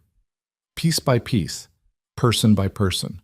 The long, slow, unglamorous work of earning it without demanding it. Of being the person who did what she said she would do, every time, in the small ways and the large ways, until the accumulation of instances produced something that felt different from loyalty because it was deeper than loyalty. It was choice. All of it. Every person who had stood on the ridge, every alpha who had agreed to terms, every runner who carried messages through dangerous territory. They were doing it because they had chosen to. Because she had given them something worth choosing. Ran arrived at a run. She handed him the message without preamble. He read it. She watched his face while he read, and she tracked the specific sequence of responses, the controlled recognition of the sickness information, the calculation around the battalion reassignment, the sharp stop at Heartfang Relic, the slight pause at the last line. Then he looked up at her. He's asking you to go back, Rand said. He's asking for guidance. Which means going back. She had not decided that yet. She held both options up, turned them over with the honesty she applied to important decisions, let herself see them without the distortion of preference. She could send guidance through the relay, strategic direction, advice on how to limit Malrek's consolidation, information Ash could use from inside Varianth. That was one option. It kept her safe. It kept Nocturne's location protected. It kept the 190-some people in this valley from exposure for however much longer the situation allowed. Or she could go back. Not because Draven was dying. She caught herself starting to frame it that way and stopped. Because framing it that way was dishonest, and dishonesty and strategic reasoning was how you made decisions for the wrong reasons and paid for them with outcomes you hadn't accounted for. She had not spent a year in a wasteland building a civilization so that she could go back to save a man who had exiled her. She could go back because if Malrek completed what he was building, the Heartfang relic and the Alpha bloodline power, and the interior military repositioning and whatever was happening in the north with the taken packs, there would be no Varanth left to oppose and no outside territories left to run to, and the 190 people in this valley would eventually be looking at a reorganized empire controlled by a man who had sacrificed 340 soldiers to remove a single inconvenient queen. She could go back because the only person who knew enough about Malrek's methods and Varanth's internal structure and the Heartfang relic's function to actually stop him was standing on a stone wall in the Ashen Frontier. That was the honest reason. She looked at Ran. "Send a return message to Ash," she said. "Tell him to hold his position and protect his cover. Tell him nothing changes in his behavior until I make contact directly." "When do you make contact directly?" "When I'm standing in Varanth," she said. He held her gaze. "You're going back." "We are going back," she said. "Eventually. Not yet. I need 6 more weeks here first." "Why 6 weeks?" "Because I need Nocturne to be able to function without me present. Because I need the council structure strong enough to hold independently. Because I need Mira Voss and the Ashclaw in a position to anchor this alliance if something goes wrong with my return and I don't come back." He was quiet for a moment. "You're planning for your own failure." "I'm planning for every contingency," she said, "including the ones I don't survive." He exhaled. "Celine, I know. There are 200 people here who—" "I know, Ran." He stopped. They sat with that for a moment, the weight of it settling between them in the particular way that important things settled when there were no more words to add. 6 weeks, he finally said. 6 weeks, she confirmed. The 6 weeks passed with the compressed intensity of time that knows it is finite. She ran the council sessions with the specific focus of someone building something to outlast their presence. She documented governance protocols in the old frontier language, which she now read fluently. She trained the council members not just in their domains, but in each other's domains, because redundancy was what survivability looked like in a system. She was in the middle of a supply chain documentation session with Dara when Finn came to the doorway. He had been running the northern routes regularly since his first scout. She had asked him to because he was fast and honest and had returned every time exactly as she had asked. He stood in the doorway and she read his face in the fraction of a second before he spoke. And what she read was not the simple urgency of information. It was something that had no established category in her experience of reading him, which meant it was something new. "They're here," he said. She turned fully to face him. "The soldiers from the north," he said. "The ones taking people. They're at the frontier edge, south edge." He paused. "And they're not alone." She crossed the room. "What do you mean, not alone?" "There's a man with them," Finn said. "On horseback. Not a soldier, so different dress. Court dress." He met her eyes. "He has the High Regent's seal on his coat." The room went very quiet. Malrek. Not a representative. Malrek himself at the southern edge of the Ashen Frontier, with soldiers who had been systematically emptying pack territories for months, with a court seal that announced his authority and a presence that announced this was not a probe or a scout. This was a message. She walked to the valley perimeter without running, because running transmitted panic, and panic was the thing she could not afford to let her people feel right now. She walked with the specific controlled pace she had developed over a year of being the person in the room who determined what the room's emotional temperature was. And she thought while she walked. Malrek knew about the valley. Not from Ash. Ash had filed a clear report. From somewhere else. The northern soldiers had been moving through pack territories for months and had been getting closer, and she had been watching them, and she had not considered fully enough that they might also be watching her. That the systematic extraction of northern packs might not be only about resources or leverage, but also about information. About mapping what existed in the frontier, about finding Nocturne. She reached the perimeter. From the southern ridge, she could see them. 30 soldiers in the pre-Empire armor, in the organized units Finn had described. And among them, mounted and still and watching the valley below with the patient attention of a man who was accustomed to waiting because he was accustomed to winning, a figure in dark court dress with silver at his collar. She had never met Malrek Voss in person. She had spent 7 years studying him from across council tables, and through intelligence reports, and through the lens of Draven's relationship with him, which was the most important lens because it showed her the specific way Malrek operated. Through proximity, through the slow accumulation of trust, through the patient performance of loyalty that he sustained long enough to become infrastructure. He had made himself so necessary to Draven's governance that removing him would have required dismantling the systems he was built into. From this distance, across the frontier ash, she could see the posture of a man who had been building for a long time and had arrived at the moment his building became visible. "How did he find us?" Rand said, at her shoulder. "The Northern Scouts," she said. "They've been mapping. I was watching their movement pattern, and I read it as extraction. It was also reconnaissance." "My mistake," he said. "Our mistake," she said. "I drew the map."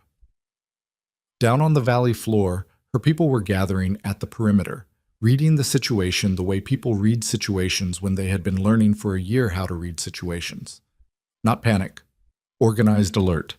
The specific quality of a group that had been preparing. She watched Malrek watch the valley. He had not moved to approach. He was waiting. He was doing what she had done on the ridge with Corvin Ash, giving her the chance to come to him, which was a power play dressed as courtesy. She understood the move. She made a different one. She turned to Ran. "Get the council. Council session in 10 minutes. Miravos too." "What are you going to do?" "I'm going to let him wait," she said, "while I decide the terms." She sat in the council room for those 10 minutes, not waiting, working. Running the variables at the pace she had learned to sustain under pressure, which was fast and cold and demanded that she be honest about every option, including the ones she didn't want to be true. Malrek had 30 soldiers. She had 200 people, a defensible valley, and the high ground.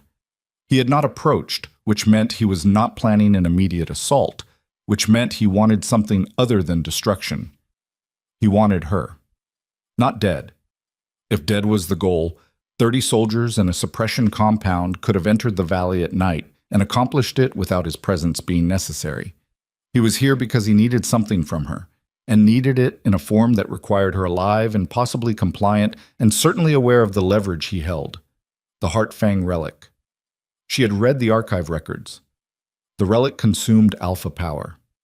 Draven was dying, and his alpha power was weakening, and a weakening power source was less useful than what? Than a lunar bloodline that the archive records described as rivaling Alpha Kings. Than the thing that was currently running silver beneath her skin and producing a quality of awareness that no amount of Alpha bloodline would give Malrek access to by consuming the dying king. He needed her to complete the mechanism. She sat with the horror of that for exactly as long as it took to become useful information. The council arrived. Miravos came in last, reading the room, sitting down with the specific economy of a woman who had survived long enough to not waste motion. "Malrek Voss is at the southern ridge with 30 soldiers," Celine said. "He found us through the Northern Reconnaissance Network, the same operation that has been taking packs alive from the northern territories. Those people are presumably being used as leverage." She paused. "He has the Heartfang relic, and he has partial control of the Varanth military command. He did not approach the valley, which means he wants something he cannot take by force." "What does he want?" Mira said. "He needs the lunar bloodline to complete the relic's function," Celine said, "which means he needs me compliant, which means this visit is a negotiation." "You're not going to negotiate with him," Rand said. "No," she said. "I'm going to let him think I am." Silence. She looked around the table, at the faces of the people she had spent a year earning the trust of, at Rand with his soldiers' practicality, and Dara with her supply chain precision, and Mira with her pack alpha's direct assessment, and Finn in the doorway because she had told him he could listen to council sessions, and he had taken that permission seriously. "Here is what needs to happen," she said. "I go to speak with Malrek at the ridge, alone. I hear his terms, and I give him nothing that constrains what we do next. I buy time." She paused. While I am at the ridge, Dara begins preparation to move the most vulnerable people north through the cliff passage. Ran, the defensive formation. You know it. I know it, he said. Mira, she said. Can your runners reach the Ashclaw secondary camp in 6 hours? 5, Mira said. Send them. We need Ashclaw in position by morning. You're planning to fight 30 soldiers, Mira said. I'm planning to make fighting 30 soldiers unnecessary, Celine said. But if it becomes necessary, I want the conditions to be ours and not his. She stood, looked at the table one more time. Whatever he says to me at that ridge, she said, hold position, do not move, do not signal, do not change what you're doing until I come back.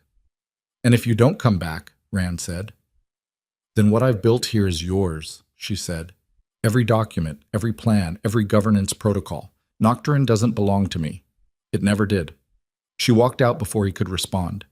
She walked the perimeter path to the southern edge alone, in the afternoon light that fell across the frontier ash in long gray sheets, and she thought about what she was walking toward.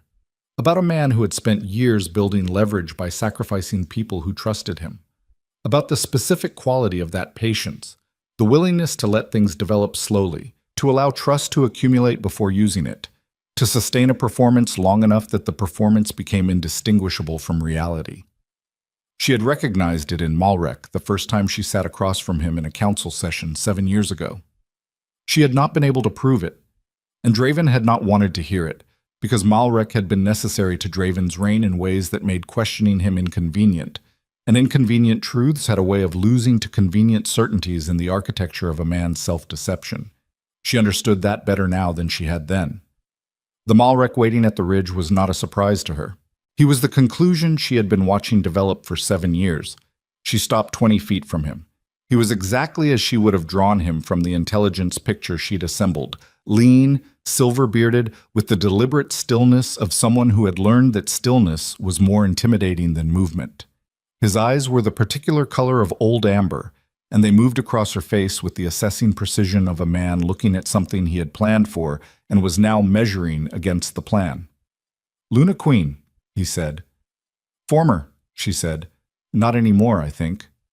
He looked at her hands, at the silver lines. The markings are more advanced than I expected. You've been here almost a year. You've been watching us. I've been aware of you, he said. It was the kind of distinction that people who had spent years operating in the space between truth and deception used habitually. What you've built here is genuinely impressive. I mean that. I know you mean it, she said. That's not a compliment from you. That's an assessment. Something moved across his face. Not surprise. She didn't think surprise was a condition he experienced often. Something closer to recognition.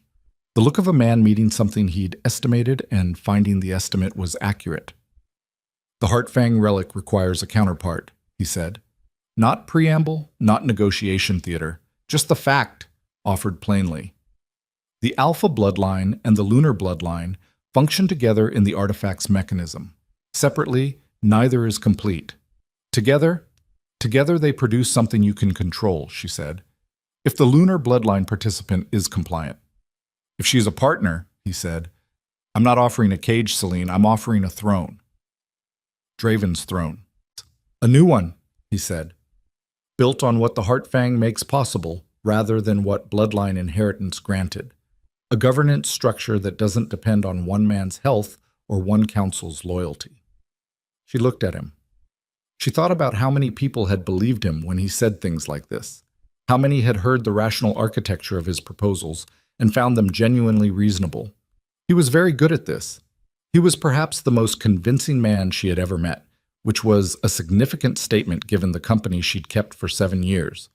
She thought about 340 soldiers at Blackwater Keep. She thought about the empty pack camps to the north. She thought about Draven on the throne, choosing convenient belief over what his chest told him was true. Tell me about the people you've been taking from the northern packs, she said. His stillness shifted by a fraction. Relocation, he said. Voluntary resettlement to interior. Suppression compound and extraction in the middle of the night is not voluntary, she said. He looked at her. Tell me what you need from me, she said. Specifically, not the throne speech.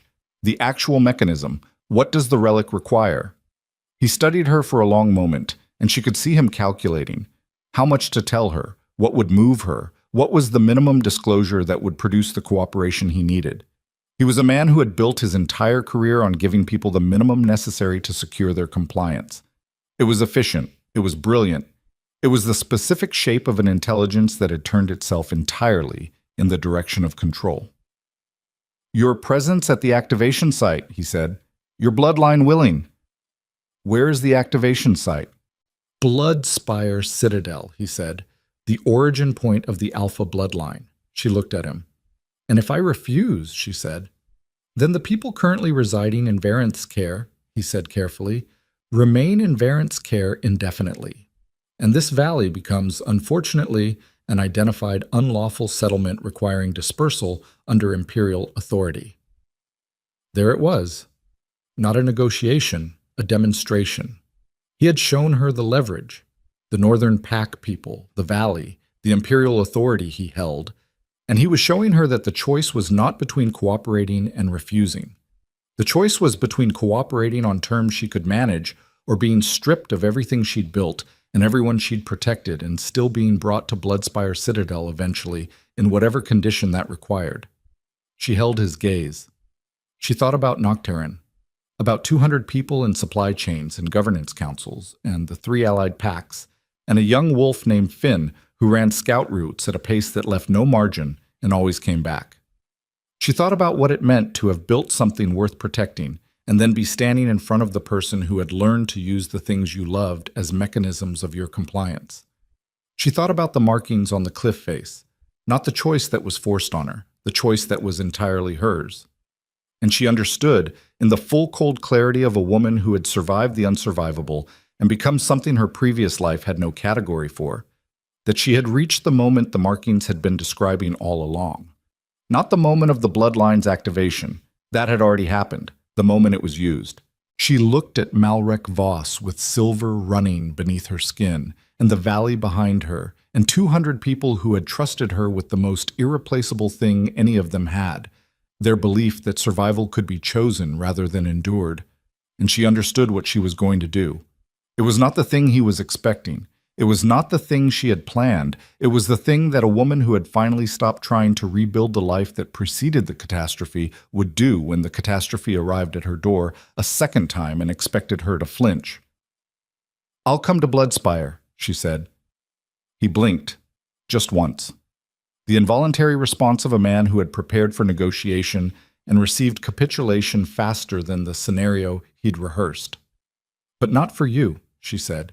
"Not to power your relic and sit on a throne you're offering me because you need me compliant. I'll come to Bloodspire because that's where Draven is dying, and that's where you've been building your endgame for years, and that's where the only way to stop what you've built is to be standing in the middle of it." She stepped closer to him. "You have 30 soldiers and a relic and the Imperial command and every leverage point you spent 7 years accumulating," she said. "I have 200 people who chose to be here, 3 allied packs who chose their terms, and something in my blood that your archive records got wrong." She stopped 2 feet from him. "You think you're offering me a choice between compliance and destruction, but that's not what this is." He was very still. "This is the moment," she said, "where you find out what you actually built when you exiled me." She turned and walked back toward the valley. But behind her, she heard Malrek say, very quietly, to no one in particular, the specific tone of a man recalibrating an assumption he had held for a long time. "What did I build?" She did not answer him. She walked back into the valley with her spine straight, and the silver lines burning and the full weight of what was coming settling through her like weather. Not dread, not fear, the specific cold clarity of a woman who has finally, completely, without reservation, stopped holding anything back. Behind her, 30 soldiers waited. Around her, 200 people moved through the tasks she had assigned them, with the efficiency of people who had learned that trust was not given but built, and that what she built it from was not words but action, and that the action she had just taken at the ridge was not capitulation but the beginning of the only move she had left. She walked to the cliff path. She needed to go back to the markings. There was one final line she had translated but not yet fully understood, and she understood now that she had been waiting, without knowing it, for the conditions that made it comprehensible. It said, "The lunar bloodline does not take power." It said, "It burns away what power has corrupted."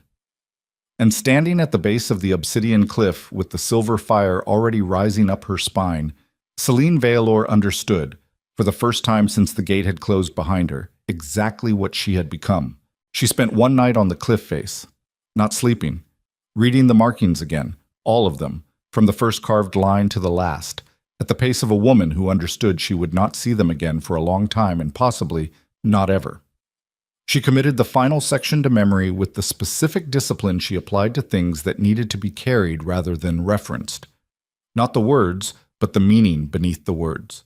The thing the language was trying to approximate in the way that language always approximated the things that mattered most and never quite arrived. The lunar bloodline does not take power. It burns away what power has corrupted. She understood it now with her body, not just her mind. Understood it the way you understood heat. Not as a concept, but as a physical fact that organized itself around you and made demands. She came down from the cliff before dawn.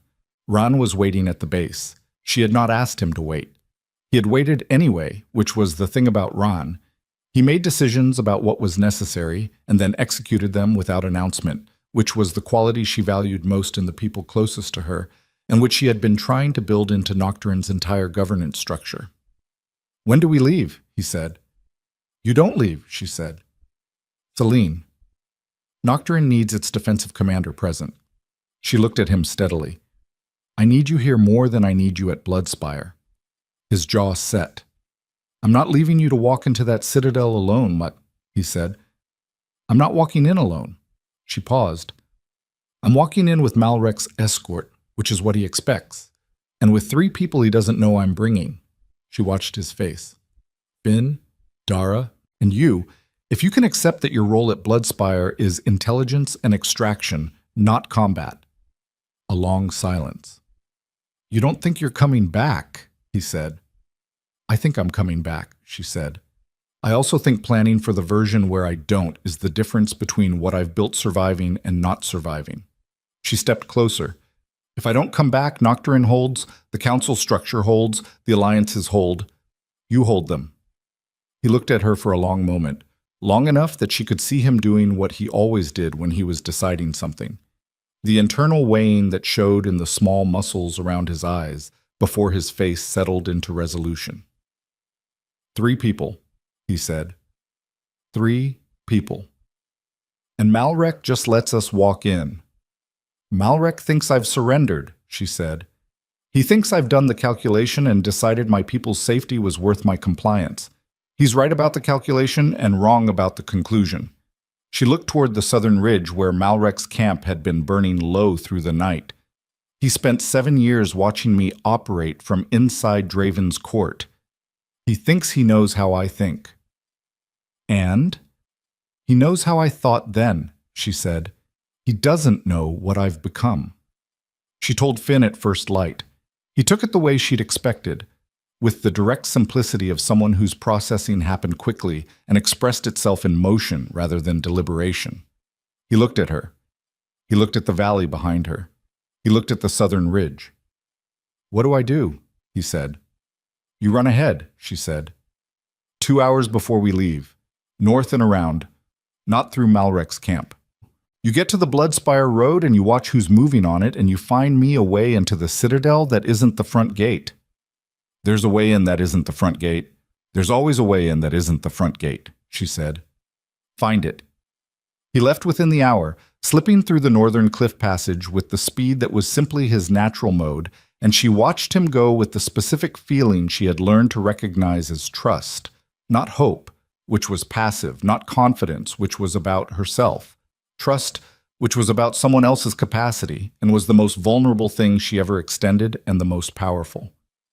Dara she briefed on logistics, what to carry, what routes to know, what information she would need access to inside Varenth's network once they arrived.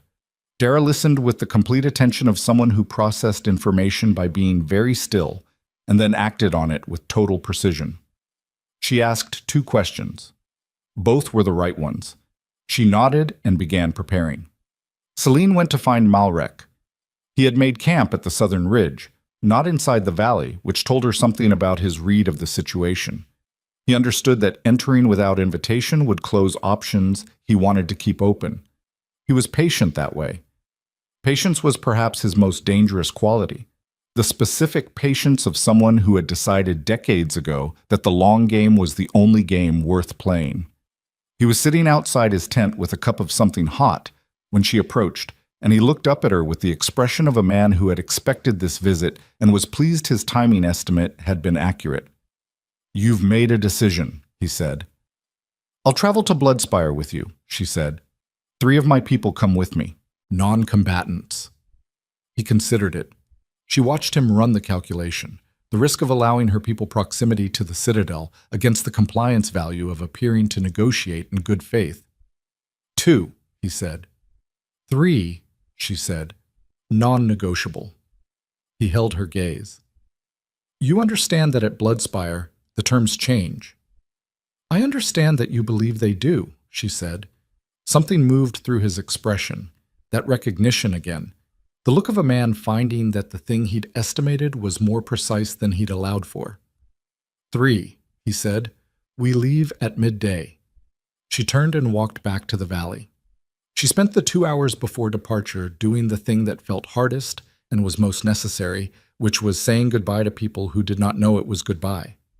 Not because she intended to deceive them.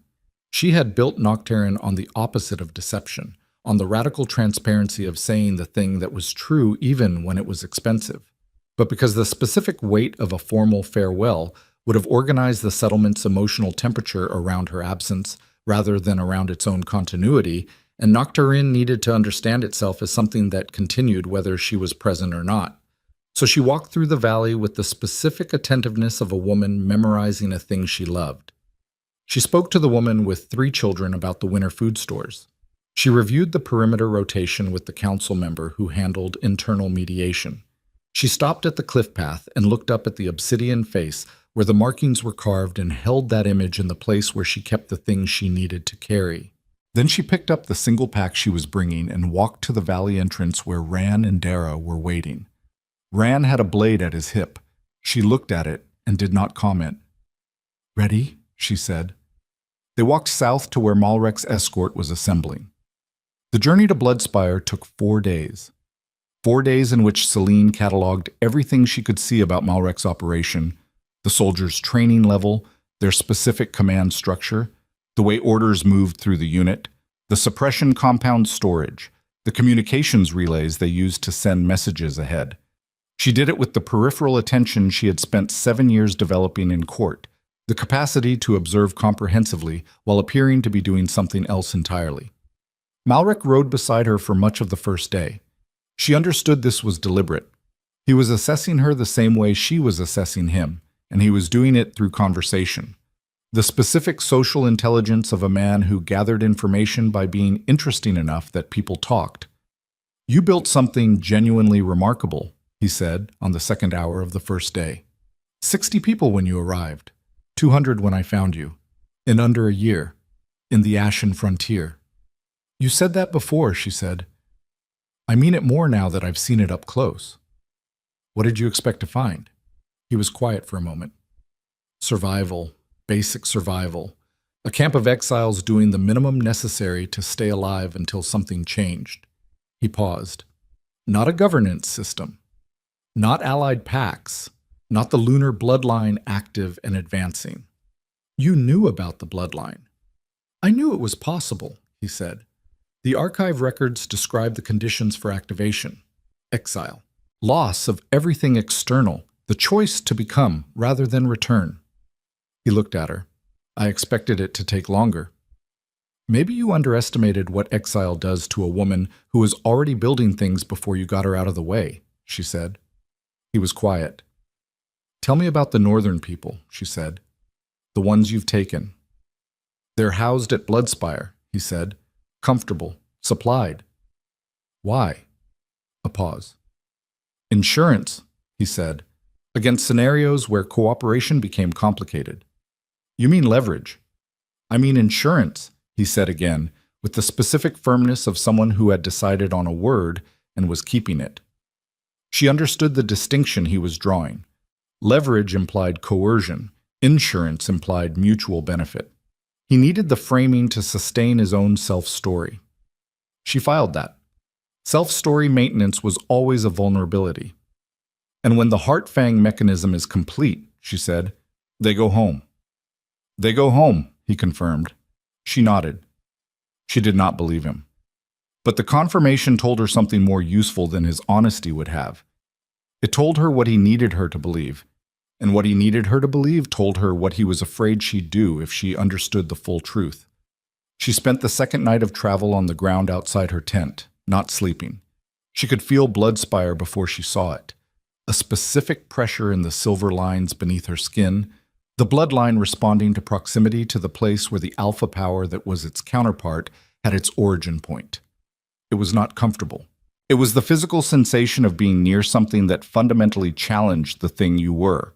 Not in the way of an enemy, but in the way of an opposite, the way two poles of a magnet created force between them, not through hostility, but through the physics of what they were. The second night, Finn found her. He came in from the north in the pre-dawn dark, moving so quietly that even her new sensitivity of perception barely caught him until he was close. He crouched beside her without announcement, which was correct. Side passage, he said, voice low enough that the sound carried no further than 3 feet. Eastern face of the citadel, below the old seal-right quarters. It's been blocked with stone but not sealed. Someone closed it from the inside 50 years ago, and the stone sits in the frame without mortar. How do you know? I moved it, he said. 3 inches. Put it back. It moves.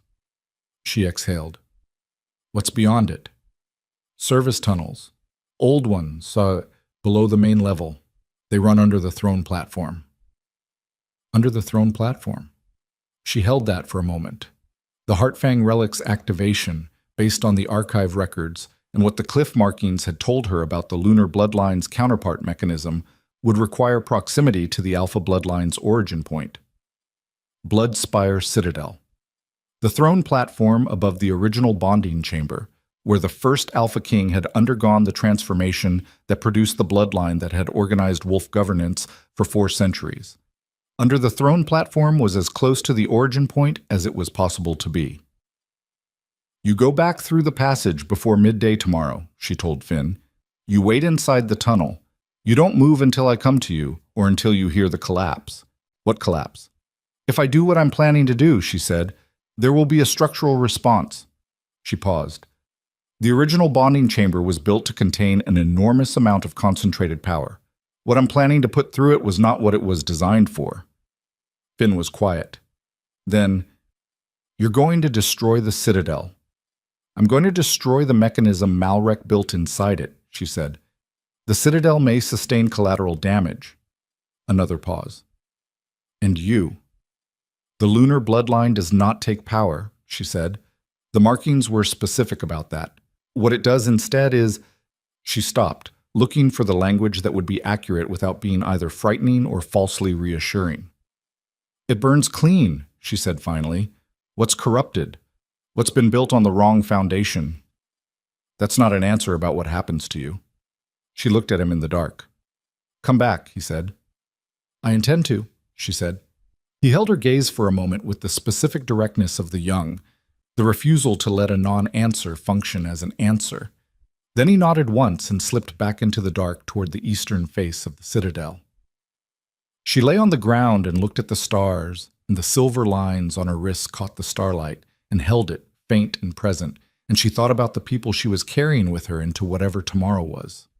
Not as burdens, as the thing that made the weight worth bearing. She thought about Draven.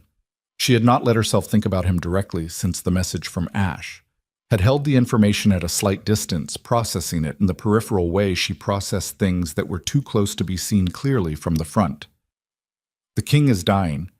The Alpha bloodline sickness. Malrek controls the medical council.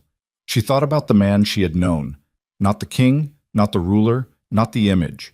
The specific human being who had woken her once before dawn in the 7th year of their marriage, to show her the first snow on the palace rooftops because he knew she loved first snow and he had not wanted her to sleep through it, who had spent 11 days beside her in the Darkfen negotiations and had held her hand on the 9th day when the lead negotiator from the Eastern faction had made a comment designed to undermine her position, had held it beneath the table where no one could see, a single point of pressure that said, "I see what just happened, and you were right, and I'm here."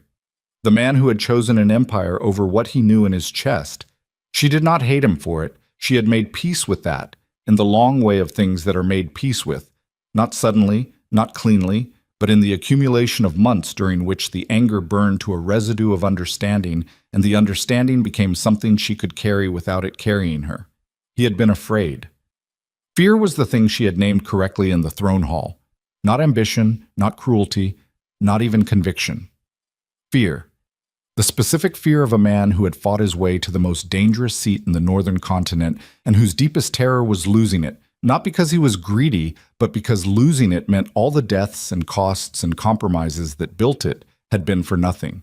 He had sacrificed her to protect the meaning of everything that had come before. It was wrong. It was comprehensible. Those two things were not in conflict. She let herself feel it for the length of the night, and then she folded it back into the place where she kept things that were understood but not resolved, and she watched the stars. And when the sky began to gray, she sat up and checked the silver lines on her skin and felt the pressure of Bloodspire ahead of her, and thought about what she was going to do.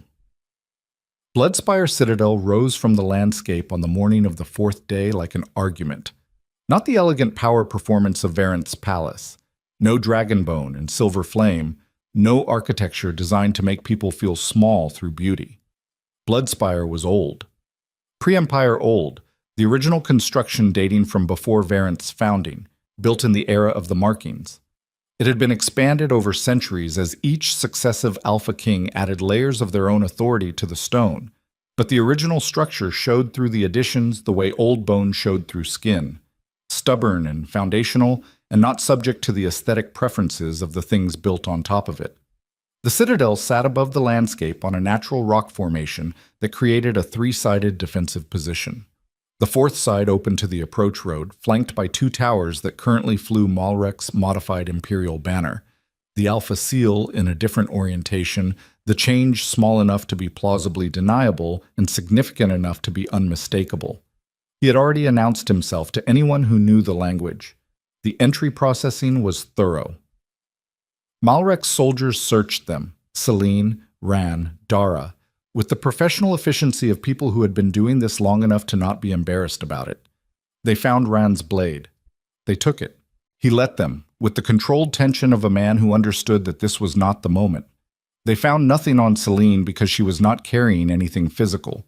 What she was carrying moved through her blood. The citadel's interior was organized around a central hall that ran from the entrance to the throne platform, the same basic architecture as Varenth's palace, which was not coincidence but lineage. Varenth had modeled itself on Bloodspire. The copy always acknowledged the original. The throne platform here was older, rougher, the stone unpolished and marked with the accumulated contact of 4 centuries of Alpha Kings standing on it for the specific purpose of standing on it. The power of that was not metaphorical. She could feel it in her sternum as she walked toward it. The concentrated residue of 400 years of deliberate power gathering. The origin point of the bloodline that had organized the northern continent's wolf governance for as long as anyone's records reached. Standing at the base of the throne platform was Corvin Ash. She felt Ran's slight movement beside her. The recognition, the rapid calculation, and she kept her own face from changing. She had not told either of them about Ash, had not wanted the knowledge they were carrying to create a behavioral shift that Malrek's soldiers might read before they were in position. Ash looked at her. His face did the thing it always did, complete neutral, complete information suppression. His eyes, briefly, said everything his face did not. She let her gaze move past him without pause. Malrek took his position at the edge of the throne platform and looked down at her, and the specific quality of his satisfaction, controlled as it was, showed in the slight ease of his posture. He had built toward this for years. She understood that the thing he was feeling in this moment was not simple victory, but the particular complex relief of a long-running effort reaching its convergence point. She understood it because she had felt the same thing the morning Nocturne's first council met, and she understood that what she had been building was real. The Heartfang relic, Malrek said, requires both bloodlines present at the origin chamber, below the throne platform. He paused. Simultaneously. Where is Draven? She said. A silence. The king is resting, Malrek said. The king is dying, she said, and you need his bloodline active for the relic's mechanism to function, which means he needs to be conscious, which means he's somewhere in this citadel, in a condition you're managing carefully because a dead Alpha King is significantly less useful than a dying one. She looked at Malrek steadily. Bring him here. The king's condition. Bring him here, she said, or I walk back out the way I came in, and you can explain to your soldiers why the thing you built this entire operation around just declined to cooperate. Malrek looked at her. She looked back at him with the full weight of a woman who had nothing left to lose and had made that fact into a foundation rather than a wound. He nodded to someone out of her sight line. They brought Draven in through the side passage. He walked under his own power, which she had not been entirely certain he would. He was changed, not broken, not diminished in the essential sense, but carrying the weight of something that had been working on him from the inside for long enough to leave evidence. He was thinner. The specific quality of his stillness had shifted from the cultivated calm of a ruler to the genuine conservation of a man managing pain. His color was wrong in the way that internal things made color wrong. Not pale, but gray, as if his body had begun diverting resources away from the visible surfaces to defend the things underneath. He saw her. She watched his face do something complicated and rapid. A sequence of responses moving through it so fast that only someone who had spent 7 years learning to read that face could have tracked it. Recognition, shock, relief, guilt. The specific arrested quality of a man confronting something he had rehearsed in his mind and found that the real version was nothing like the rehearsal. He stopped 10 feet from her. She let the distance stand. You're alive, he said. His voice was rougher than she remembered. The sickness in the throat, maybe, or years of something else. I'm alive, she said. He looked at her hands, at the silver lines. Something moved through his expression that was not the reaction she expected. Not fear, which would have been understandable, not calculation, which would have been his default. It looked, in the fraction before he controlled it, like something close to wonder. The lunar bloodline, he said. Yes. The records said it was theoretical. The records were wrong about several things, she said, a silence between them that contained everything the last year had deposited there. The absence, the exile, the gate, and the moonflower, and the 63 people on the ridge, and the 200 people in the valley, and the cliff face, and the choice she had made above the waterfall, and every morning she had woken up in the frontier and decided again, deliberately, that she was still going to be the person who built instead of the person who collapsed. Malrek's voice cut through it. Touching as this is, he said from the platform, the mechanism has a window. The relic requires the alignment of both bloodlines at the origin point during the specific celestial configuration that occurs. He checked the narrow window above the throne platform, where gray morning light was shifting toward something more direct. In approximately 4 hours. She looked away from Draven and up at Malrek. Then we should go below, she said. The passage beneath the throne platform descended through Bloodspire's foundation stone in a way that felt intentional. Not carved for access, but built as part of the original structure. The citadel erected around and above the chamber rather than the chamber dug beneath the citadel. It felt old the way the cliff markings felt old. The way things felt when they had not been maintained by use but by simple, unchanged endurance.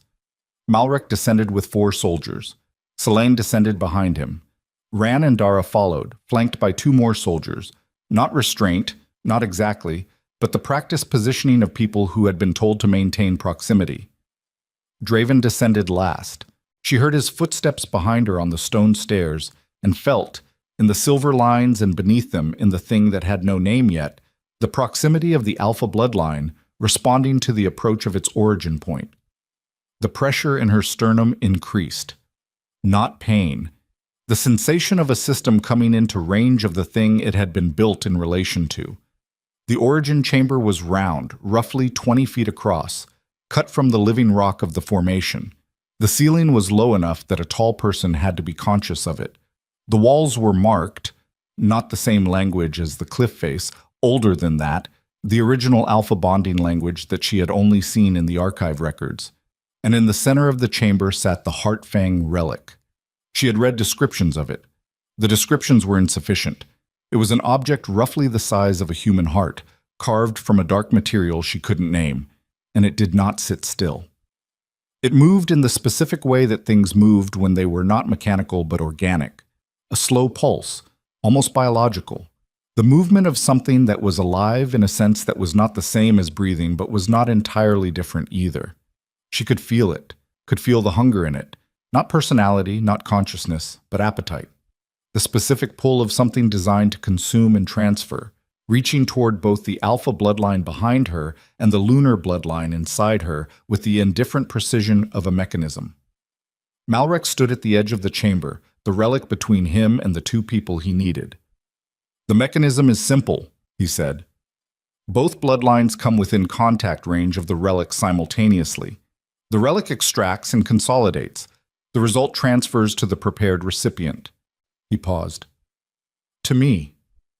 "And what happens to us when it extracts?" Draven said. Malrek looked at him with the expression of a man who has been asked a question he intended not to answer. Draven looked at Celine. She looked back at him. "Probably what you'd expect," she said quietly.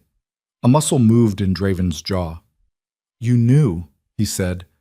"I suspected," she said. "Now I know." "Celine."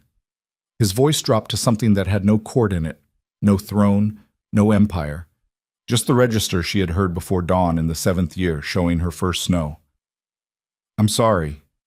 She held his gaze. "I know," she said. She meant it. Not as forgiveness, Forgiveness was a longer process than this moment allowed, and she was not going to counterfeit it, but as the simple acknowledgement of a truth that was true. She knew he was sorry, the same way she knew the sky was gray and the stone was cold, and the relic 3 feet away was pulsing with something that wanted both of them. She looked at Malrek.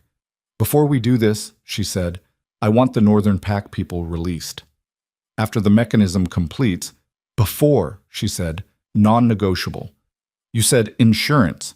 The mechanism's completion is your insurance fulfilled. Release them first." He studied her. She could see him running the calculation. Releasing the leverage before the mechanism completed was a risk, but refusing her would produce a behavioral signal in the two people he needed cooperative, and behavioral signals in the specific moment before a high-stakes mechanism were things careful men avoided. He sent 2 soldiers up the passage with a key. She watched them go. Then she looked at Ran. He was at the chamber's edge, in the position she had not told him to take, but which she recognized as the exact position she would have told him to take if she had, to the left of the chamber entrance. Between the soldiers and the passage that, 3 feet to the right of where he was standing, connected to the service tunnel where Finn was waiting. His eyes asked the question. She looked at Dara. Dara had her left hand inside her pack, which was where Dara had been told to keep the specific item Celine had given her before departure. A small compressed container of the same mineral compound the northern soldiers used in their extraction operations, which Celine had taken from the supply storage during their second night of travel, when the sentries changed and there was a 4-minute gap in coverage. She had not told Malrek's soldiers what they were searching for. They had found a blade. They had not found a woman who had spent a year understanding that the things you carried in plain sight were the things people looked at while they missed the things you'd put somewhere less visible. She turned to face the relic. She thought about the final line of the markings. The lunar bloodline does not take power. It burns away what power has corrupted.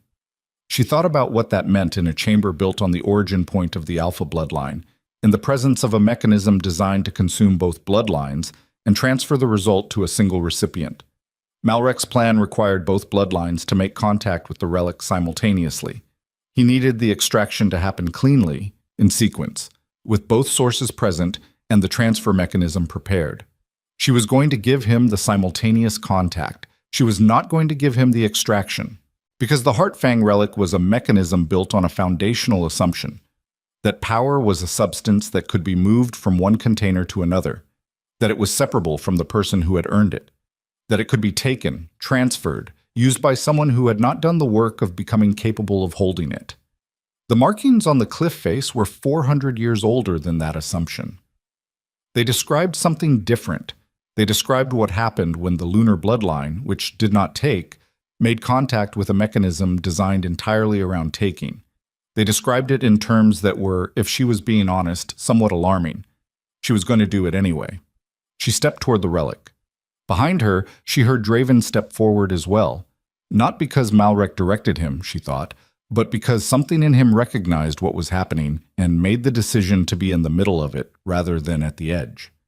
She felt the Alpha bloodline's presence in the chamber increase as he moved closer, the specific pressure of it, the thing that had been counterpart to the lunar bloodline since before either bloodline had a name. She reached out her hand. Her fingers made contact with the Heartfang relic. At the same moment she heard Ran move. He moved with the speed of a man who had been holding still for a long time and had committed completely to the moment of release. Not toward the soldiers, toward the passage junction, shoulder first, and the stone shifted 3 inches with the sound of old weight on dry rock, and she heard Finn's voice from beyond it say something short and decisive. The chamber erupted. Not the relic, not yet. Malrek's soldiers responding to Ran's movement, and Dara responding to the soldiers, and the specific chaos of a small enclosed space where multiple things happened faster than any of them could be stopped individually. She kept her hand on the relic. It pulled. The extraction mechanism engaged with the specific physical sensation of something trying to reverse a tide, reaching into her, reaching for the lunar bloodline, the silver lines on her skin going suddenly incandescent. She felt it the way she had felt the initial activation above the waterfall, the sensation of capacity meeting its boundary and the boundary giving way, except in reverse, not expansion, but the demand for extraction, for the thing she was to be taken out and put somewhere else. She pushed back. Not with force. Force was the wrong mechanism. She understood that from the markings, from the specific description of what the lunar bloodline did and did not do. She pushed back with the thing the markings described as the bloodline's actual function, which was not resistance but revelation. She let the relic feel exactly what it was touching. She let it feel a year in the ashen frontier. 63 people on a ridge in the cold, 200 people in a valley that did not exist on any map, 3 allied packs with terms they had chosen. Finn running the northern route, bleeding from his shoulder because the information was more important. Ran waiting at the base of the cliff before dawn. The old woman at the gate with the moonflower. The 30 seconds she had given herself to feel the full weight of the exile before she started walking north. She let the relic feel what it meant to build something that belonged to itself. The mechanism did not extract. It recognized. And recognition, for something built to consume, was the worst possible input. The relic convulsed. She felt it through her palm, not metaphorically, a physical convulsion. The mechanism cycling on something it couldn't process. The extraction function running against a source that was not organized around the logic of taking and therefore could not be taken by a logic of taking. The silver lines on her skin blazed. She could see them without looking, could feel the light of them throwing shadows on the chamber walls. Draven touched the relic with his other hand. She felt the contact, felt the alpha bloodline through the relic's medium, felt the specific tired weight of it. 4 centuries of inheritance concentrated in a man whose body was failing. She felt him, not as a political entity or a king or the person who had exiled her. Just the human system underneath all of that, doing the thing human systems did when the exterior supports fell away. Holding. Just holding. Malrek's voice cut through the chamber noise. "What is she doing?" he said, and the crack in his controlled neutral was the first genuine emotion she had heard from him. Not anger. The specific alarm of a man watching his plan deviate from its projected course in a way he doesn't have a contingency for. She could not look at him. Her eyes were closed, her focus on what was moving through the relic, through the contact point, through the specific channeling of what the lunar bloodline actually did when given its proper conditions. It burned. Not the relic, Watts. What was in the relic? What had been fed into the relic over years of Malrek's preparation? The slow accumulation of alpha power drawn from compromised bloodlines, from soldiers who had lost control during transformation, from generals who had gone feral, from the systematic corruption of the thing that was supposed to be the foundation of the Empire's governance. All of it concentrated in a mechanism that was designed to transfer it. The lunar bloodline burned it instead.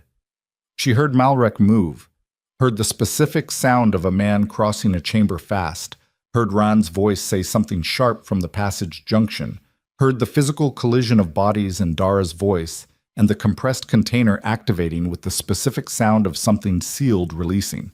She kept her hand on the relic. She kept burning. It was not painless.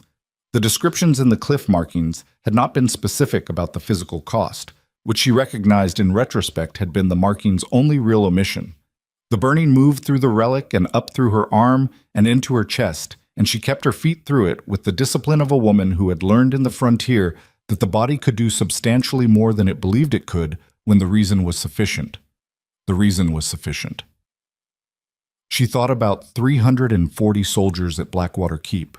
She burned harder. She thought about the empty pack camps to the north, the people taken, the leverage Malrek had called insurance. The relic cracked, not shattered. A hairline fracture running from the point of her contact to the point of Draven's, and through the crack came something that was not light exactly, but performed the same function as light, illuminating the chamber with the specific clarity of something very old being revealed by being broken open. The alpha bloodline sickness moved through the channel toward the break. She felt it, felt the corruption that had been eating the bloodline from the inside, the thing that Malrek had either introduced or allowed, and possibly accelerated, the specific organized degradation of something that had been built to sustain and had been turned against itself. She felt it come toward the burning the way all corruptions eventually came toward the thing that could burn them. She let it. The crack widened. "Stop her!" Malrek's voice from somewhere in the chamber chaos. "Stop her now or the..." The relic broke. Not broke. Detonated was closer, but detonation implied destruction, and what happened was not destruction. It was release. 4 centuries of concentrated alpha bloodline, the accumulation of every bonding and every inheritance and every burden the bloodline had carried, released through the break in the mechanism and through the channel the lunar bloodline had opened. And what came out of it was not power in the sense of force, but power in the sense of foundation.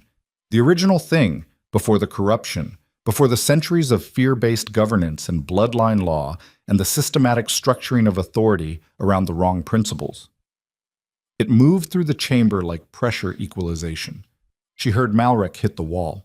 She heard Draven make a sound that was not pain and was not relief, but was the sound of a man whose body had been fighting something for a long time and had just felt the fighting stop. She opened her eyes.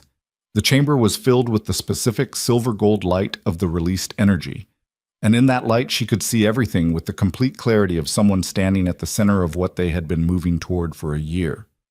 Malrek was against the far wall, held there by the pressure of the release, his face finally showing what it looked like without the performance. Not evil, which would have been simpler, but the specific human devastation of a man who has discovered that the thing he built his entire life around was built on the wrong foundation, and the foundation is now gone, and there is nothing left to support the structure. Ran was at the passage junction, bleeding from somewhere, upright. Dara was against the near wall with the empty container, upright. From the passage, she heard Finn's voice. From above, from the citadel floor, through the stone, she heard the specific sound of people moving in response to something large having changed. The soldiers. The people in the citadel. The contingent that Ash was somewhere among, doing whatever he had decided he was going to do when things broke open. She turned to Draven. He was on his knees. Not from weakness. She checked his face, and what she saw was not a man collapsing, but a man who had found the floor because the floor was suddenly more real than it had been in a very long time. He was looking at his hands. She followed his gaze and saw what he was seeing, which was that the gray quality had begun to leave his skin, the specific color of the bloodline sickness receding. He looked up at her. She was breathing hard. The burning in her arm was real and present and was going to be with her for a while. The silver lines on her wrists were brighter than they had ever been and showing no signs of dimming, which she found she did not particularly mind. She looked at Draven, looking at her with the expression of a man standing in the wreckage of everything he had built incorrectly and understanding it, fully and without defense, for the first time. She thought about all the things she wanted to say. She thought about the man who had shown her the first snow. She thought about the gate. From above, through the stone, Corvin Ash's voice carried down. The command voice, the one that moved armies, the one she had heard him use on the southern ridge. Imperial command authority is hereby transferred under emergency provision. All soldiers stand down. Stand down. She held Draven's gaze. She breathed. And from the wall where the pressure had put him, Malric Voss made the last decision of a man who had built everything on a foundation that was now ash.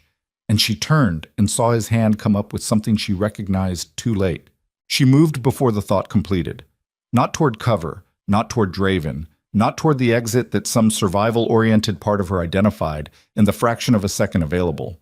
She moved toward Draven because he was on his knees and his body had spent a year fighting something from the inside, and whatever Malrec was raising from the wall was aimed at the thing Malrec understood had just been taken from him. The Alpha bloodline. Still present. Still recoverable in Malrec's calculation if the lunar bloodline that had burned his mechanism was no longer the immediate complication. She put herself between them. She heard the release of the weapon, something compressed, pressurized, a modified version of the Northern soldier's suppression compound, or something worse, and she felt it hit her left side with the specific physics of a concussive force that was not quite physical, was not quite energy, was the particular wrongness of a substance designed to interfere with the mechanism of a wolf's control. It put her on the floor, not unconscious.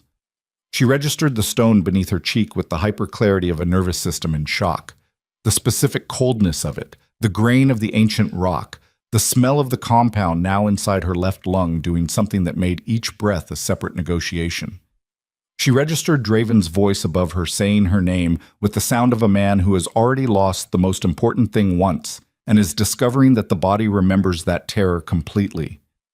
She registered Ran in the passage junction moving. She registered Finn's voice from beyond the stone saying something that was not a word but functioned as a warning. And she registered Malrec crossing the chamber toward the broken relic on the floor with the specific single-mindedness of a man who had lost everything except the thing he'd built it all toward, and who was discovering in real time whether the mechanism could still function with its casing destroyed. She pulled herself upright. The left side of her body argued. She registered the argument and processed it as information. What was compromised, what was not, what she needed from herself in the next 60 seconds. And she stood because the alternative was worse. The silver lines were burning, brighter than they had been even at the relic's peak. The compound in her system was interacting with the lunar bloodline in a way she had not predicted and could not have predicted because no one had ever put a suppression compound inside someone carrying an active lunar bloodline before. And what it was producing was not suppression, but acceleration, the specific physiological response of a system that doesn't understand the concept of retreat. She looked at Malrec crouching over the broken relic. She understood what he was trying to do. The relic was cracked, not destroyed. The fracture ran through it, but the material held, and in the fragment she had not burned, in the portion of the mechanism that processed the Alpha bloodline's input, there was still function, reduced, degraded, but present. He was going to try to activate it without the lunar bloodline. She understood the consequences of that with the specific certainty of someone who had read the archive records and the cliff markings and had just spent 10 minutes in direct contact with the mechanism. The Heartfang relic without its counterpart input was not a transfer mechanism. It was a consumption engine. It would consume. It would not transfer. Malrec Voss, crouching over the broken relic in the origin chamber of Bloodspire Citadel with his plan in pieces and his contingencies exhausted, was about to consume himself. He knew that, she thought. He knew it, and he was doing it anyway. And the thing that moved through her in the moment of understanding was not contempt. It was the terrible clarity of recognizing what a man looked like when the thing he had organized his entire identity around was gone, and there was nothing underneath it. She had seen that before. She had seen it on Draven's face in the throne hall when he delivered her exile, and the emotion that crossed his expression in the moment before he controlled it. The specific devastation of a man who has chosen the wrong thing and cannot unchoose it and does not yet understand that the capacity to live with that choice is not the same as the capacity to avoid it.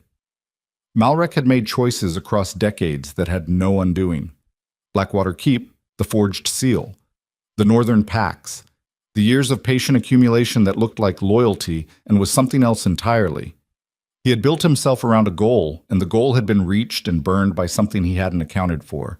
And what was left was a man in a chamber with a broken mechanism and no self underneath the structure. She crossed the chamber toward him. "Don't," she said. He did not look up. His hands were on the relic. "Malrek." She stopped 2 feet from him. Her left lung was still negotiating with itself. She ignored it. "Don't touch it." He looked up. She had not expected his face to look the way it looked. She had expected cold calculation, or rage, or the performance of one of those things. What she saw instead was something she did not have a clean category for. A kind of vacancy, the specific expression of a man who has been so thoroughly organized around an external purpose for so long that the removal of the purpose has left nothing to organize around. He looked, for the first time in the years she had known him by reputation and intelligence report, like a man instead of a mechanism. "It still functions," he said. His voice was different than it had been. The performance register was gone. What was underneath it was quieter, less certain. "Partially." "I know," she said. "I can still—" "No," she said. "You can't. And you know what you can't." She looked at him steadily.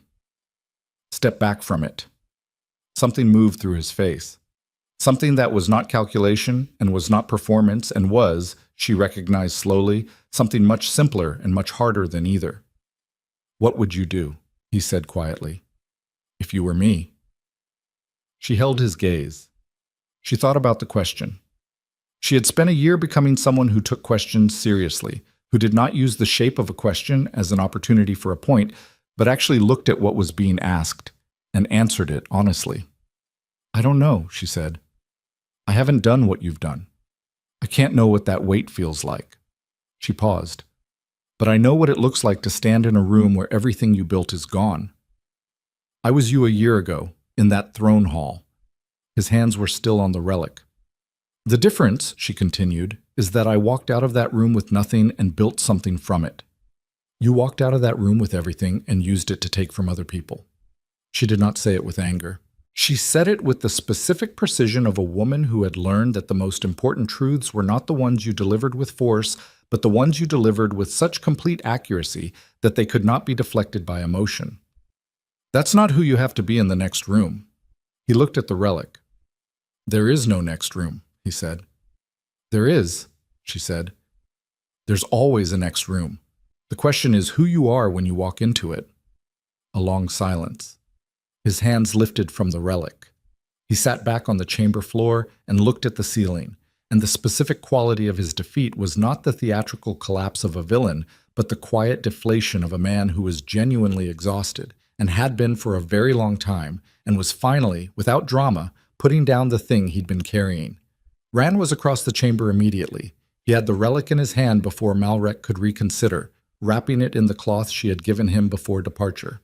The material Dara had prepared, specifically for this, because she had told Dara that if the relic broke, she would need something to contain the fragments, and she had asked Dara to make it from the frontier stone that she had understood, from the markings, would interfere with the relic's remnant function the way obsidian interfered with transmission. Dara had asked no questions. She had prepared the cloth. From above, through the stone, the sounds of the citadel were changing. The chaos of Ash's command authority claim.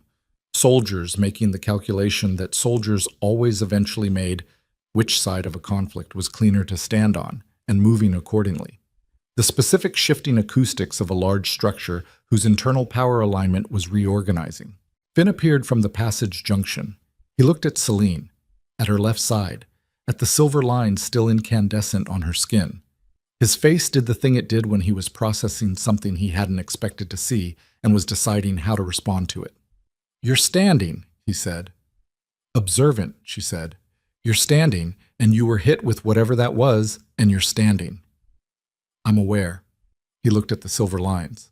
Is that going to stop? She looked at her hands. The brightness was beginning to ease. Not the lines themselves, which she understood were permanent now, but the intensity of the luminescence, the way a fire banked rather than went out. The lunar bloodline settling back into its usual register after the demand of the last hour.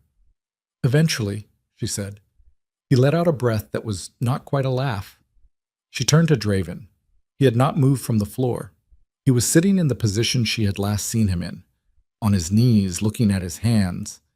But the quality of the stillness had changed. He was breathing differently.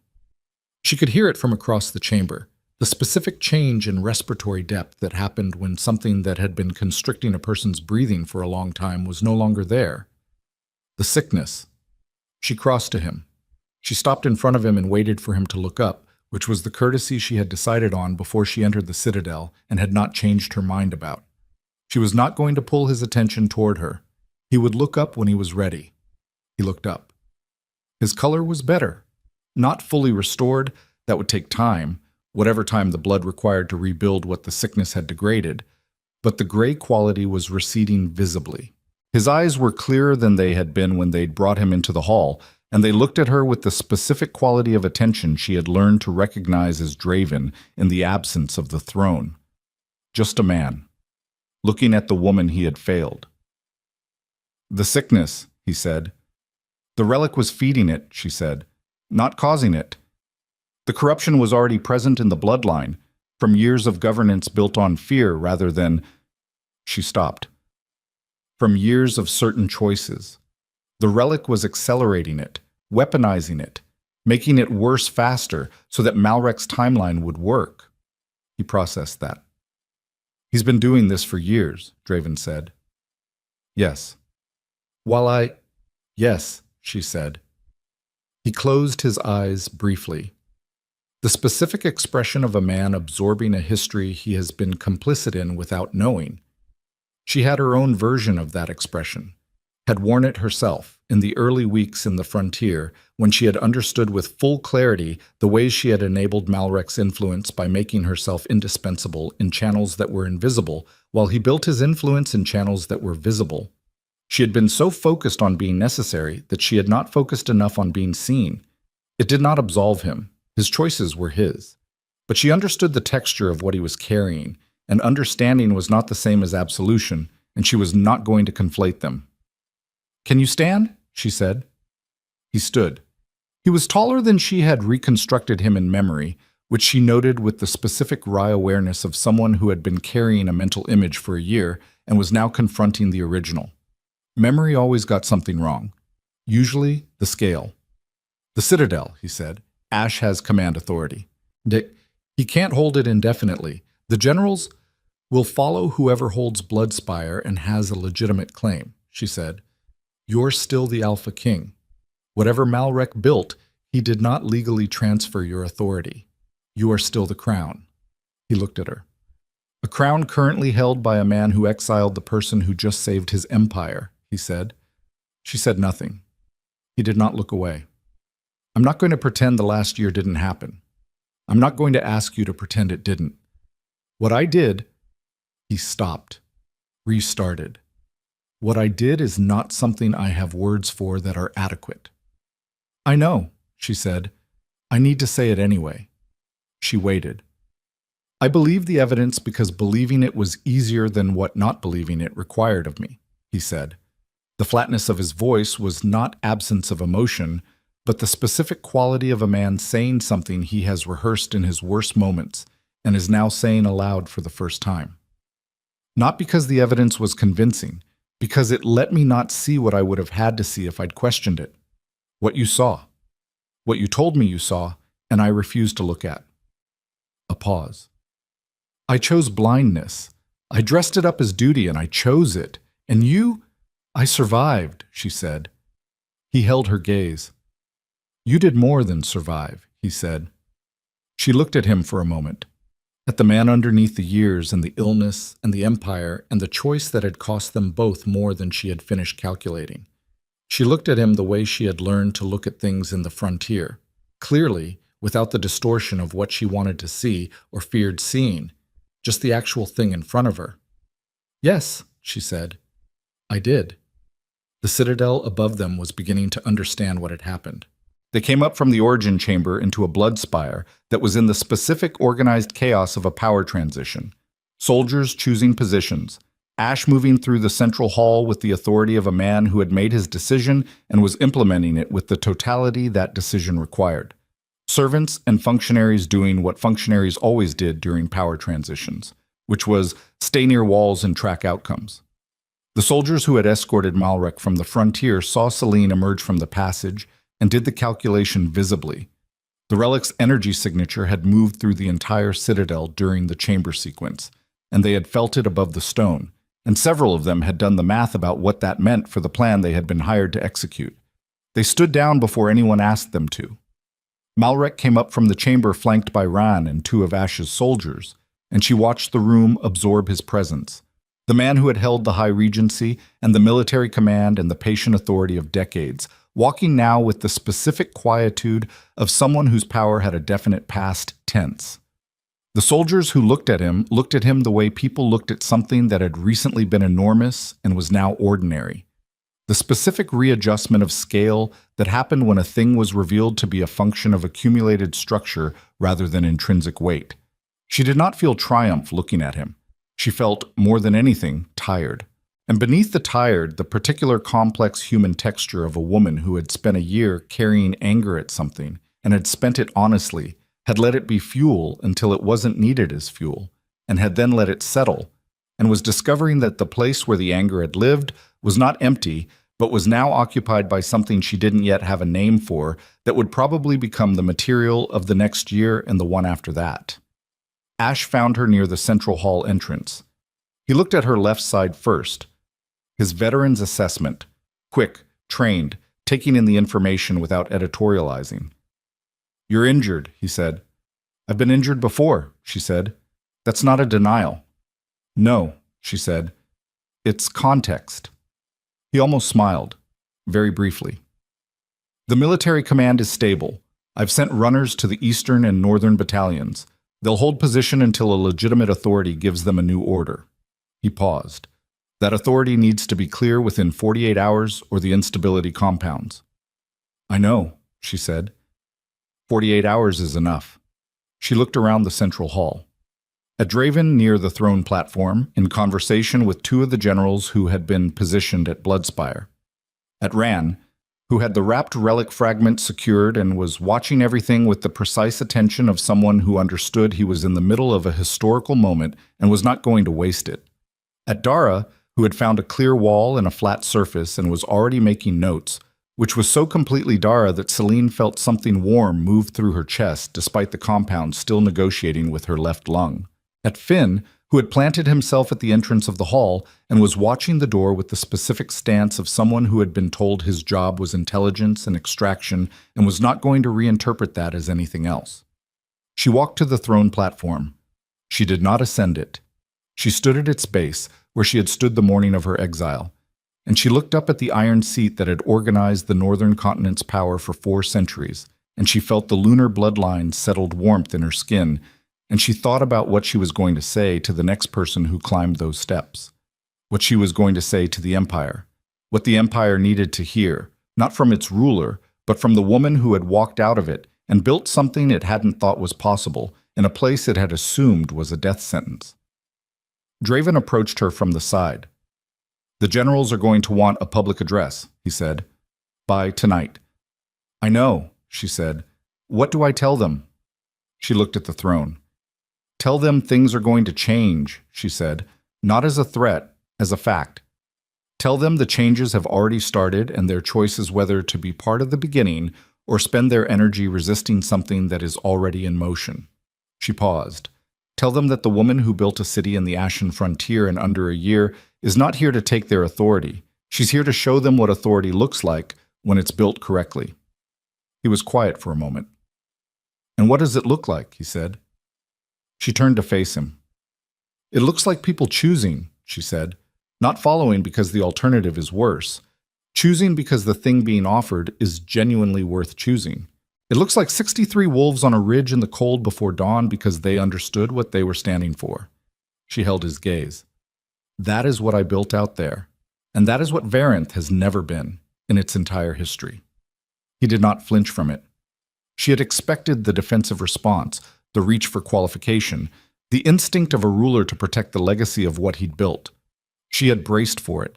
Instead, he held her gaze with the specific quality of a man who had made the decision to stop protecting the story and was discovering that the absence of the story was clarifying rather than diminishing. Then help me build it, he said. She looked at him for a long time. The man who had shown her the first snow. The man who had sent guards to her door instead of coming himself. The man who had spent a year dying in the empire she helped build while she spent a year building something better in the wasteland he'd sent her to. She understood, with the full complicated truth of a woman who had been at the bottom of what she was made of and back, that love was not a single decision made once. It was a practice, a daily recommitment to the choice of seeing another person clearly. Not the version of them that was convenient, not the version that protected your own image of yourself, but the actual human system underneath all the structures they had built, and all the choices they had made, and all the ways those choices had cost people who trusted them. She had never stopped loving Draven. She had refused to let that love make her smaller than what she was becoming. Those two things were not in conflict. Not beside you, she said. Not as Luna. Not in the position I occupied before. He waited. Equal, she said. In every governance decision, in every military structure, in every law we dismantle, and every system we rebuild. I am not returning as your wife who happens to have strategic skills. I am returning as the ruler of Nocturne, in alliance with the Empire, with terms we write together, and neither of us can unilaterally revise. He held her gaze. Yes, he said, not quickly. With the specific weight of someone who understood what they were agreeing to and was agreeing to it completely. She nodded. The 48 hours that followed were the most consequential she had ever spent, which was notable given the competition. Ash held the military. Draven addressed the generals that night in the central hall, and she stood beside him. Not behind him, not in the designated Luna position to his left, but at his right shoulder, in the position of an equal authority. And the generals who tried to read the arrangement and couldn't fit it into the Varanth hierarchy they had learned did something useful. They looked at her instead of the architecture of the room, and what they saw was enough. She spoke second, after Draven. She spoke for 12 minutes. She told them about Nocturne without the frame of victory or redemption or return. She told them about 63 people who had chosen to stand on a ridge in the cold, about supply chains built from nothing, about 3 allied pacts with terms they had negotiated and agreed to because the terms made sense. She told them what governance looked like when it was built on choice rather than hierarchy, and she told them that what she was offering the Empire was not a replacement of what they had, but an addition to it. Not the destruction of the structures that worked, but the dismantling of the ones that had been killing them. She told them about the bloodline sickness. She told them what had caused it, and what had accelerated it, and what the morning's work in the Origin Chamber had accomplished. She told them plainly the way she had learned to tell plain things, without performance, without the rhetorical architecture that built impressiveness at the expense of accuracy. When she finished, the room was quiet. Then one general, older, gray-bearded, with the specific posture of someone who had watched the Empire for 4 decades and had seen multiple versions of what it was capable of, and had not yet decided whether this version was worth his commitment, raised his hand. The exiled pacts, he said, the ones the Empire sent out over the years, what happens to them? She looked at him. They come home if they want to, she said, on their own terms. With representation in the council structure we build, they are not absorbed, they are not recategorized, they are not processed back into Varanth's hierarchy as something the Empire graciously accepted. She paused. They are recognized as what they always were, people who survived what the Empire did to them. That recognition is the beginning of what comes next. The old general was quiet. Then he sat down.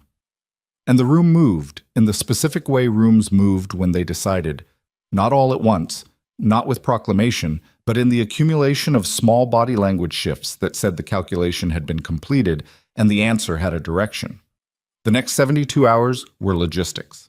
Malrek was bound under guard, not in a cell but in a suite, because she had argued, and Draven had agreed, that what happened to Malrek was a governance decision that needed to be made by the council structure they were building, not by the two people who had the most personal stake in the outcome. That argument had cost her something to make, had required her to stand in the space between her own desire for resolution and her commitment to building institutions that would outlast personal grievance, and she had made it because the commitment was more important than the desire. She had learned that in the frontier. The commitment that survived the hardest test was the commitment made when it was most expensive to keep. The Northern Pack people were released. They came out of the Blood Spire holding area in groups, families, alphas, wolves of all ages, who had been extracted from their camps in the middle of the night and had been sitting in well-supplied but undeniable captivity, waiting for an outcome they had no leverage over. She met each group herself at the exit, not with ceremony but with the simple human act of being present and being the person who said directly, "What happened to you was wrong, and what happens to you next is your choice." Some of them wanted to go home. She sent escorts. Some of them had no home left to go to, the camps having been emptied and the territories disrupted. She sent them to Nocturne with a message to the council that she would explain when she returned. 3 of them, when she told them what she had built in the frontier, asked to come to Nocturne not because they had nowhere else but because they wanted to see it. She said yes to all 3. Finn ran the first message back to Nocturne on the second day, carrying the summary of what had happened and the initial terms she and Draven had begun drafting. She watched him leave with the specific feeling she had learned to call trust, without the anxiety that used to accompany it. The understanding that she had given him the capacity and the commitment and the best available information, and that the rest was his. He came back in 30 hours. He always came back. On the 3rd day, she sat with Draven in the Bloodspire's old war room, which they had repurposed for what she was already calling the restructuring sessions, and they worked through the governance architecture the way they had worked through problems in the early years, with the maps and the papers and the specific quality of mutual challenge that she had always found more useful than agreement. He pushed back on the exile system abolition timeline. 3 years is too fast, he said. The internal pack structures. 2 years is sufficient if we build the representation infrastructure in the first 6 months, she said. The internal pack structures will adapt faster than you think when they understand that adaptation gives them more power, not less. The Northern Generals won't accept it in 2 years. The Northern Generals are going to have a very different set of concerns in 2 years, she said, because in 2 years, the packs that currently run the Northern Territories on their own are going to be represented in the council structure, which means the Northern Generals are going to be working alongside rather than managing, and working alongside people who know their own territory better than any general does, is going to change the dynamic faster than policy alone. He looked at the map. 2 years, he said. 2 years, she confirmed. He picked up his pen. They worked for 6 hours. It was, she thought, in the specific observational part of her mind that never fully stopped taking notes, the most honest they had ever been with each other. More honest than the early years of building the empire, when they had both been performing the version of themselves that the other needed. More honest than the later years, when the performance had become habit, and habit had become a kind of substitution. This was the conversation they should have been having for years. It came with the specific sweetness and specific pain of things that arrived too late and right on time simultaneously. On the 4th day, she said she was going back to Nocturne. They were standing in the Bloodspire's entrance hall, where the banners had been changed, not back to Variant's original crimson, not to anything new yet, a question the Restructuring Council was going to address in the coming weeks. The absence of the specific banner was itself a statement. She had noticed it without comment. Draven looked at her with the expression she had been watching develop over the last 4 days. Not the throne face, not the performance, the one underneath. "When will you come back?" he said. "When the council sessions require my presence," she said. "And when Nocturne is stable enough to run without me for extended periods, which is a timeline I'm building toward." He held her gaze. "I'm not asking about the council sessions," he said. She looked at him. There was a version of this moment that was very simple and that she did not trust, because simplicity in complicated things was usually the sign of something being omitted. She was not going to stand in the entrance hall of Bloodspire Citadel and make a promise that the last year had not yet made possible to keep. She was not going to let the intensity of what had happened in the Origin Chamber rewrite history into something easier to bear. She was also not going to pretend that she did not feel, standing 4 feet from him, the specific warmth of a bond that exile and betrayal and a year of becoming someone new had not ended. Love was not a single decision. It was a practice. "I don't know yet," she said honestly. "I know where I'm going today. I know what I'm building. I know that what we're doing with the governance restructuring is the most important work either of us has ever done, and I am committed to it completely." She paused. "I don't know what the space between us looks like at the end of that work. I don't think you know either." He held her gaze. "No," he said, "I don't." "Then we build what we're building," she said, "and we find out." He nodded. She turned to go. "Celine." She stopped. "The first snow this year," he said, "at the palace, if you're within a day's ride." He paused. "I'd like you to see it." She stood with her back to him for a moment. Then she walked out into the morning. The ride back to Nocturne took 3 days. She rode with Ran and Dara and Finn, and the journey had a different quality than the journey to Bloodspire. Not lighter, not heavier, but settled in the way that things settled when the immediate crisis had resolved, and what remained was the long work.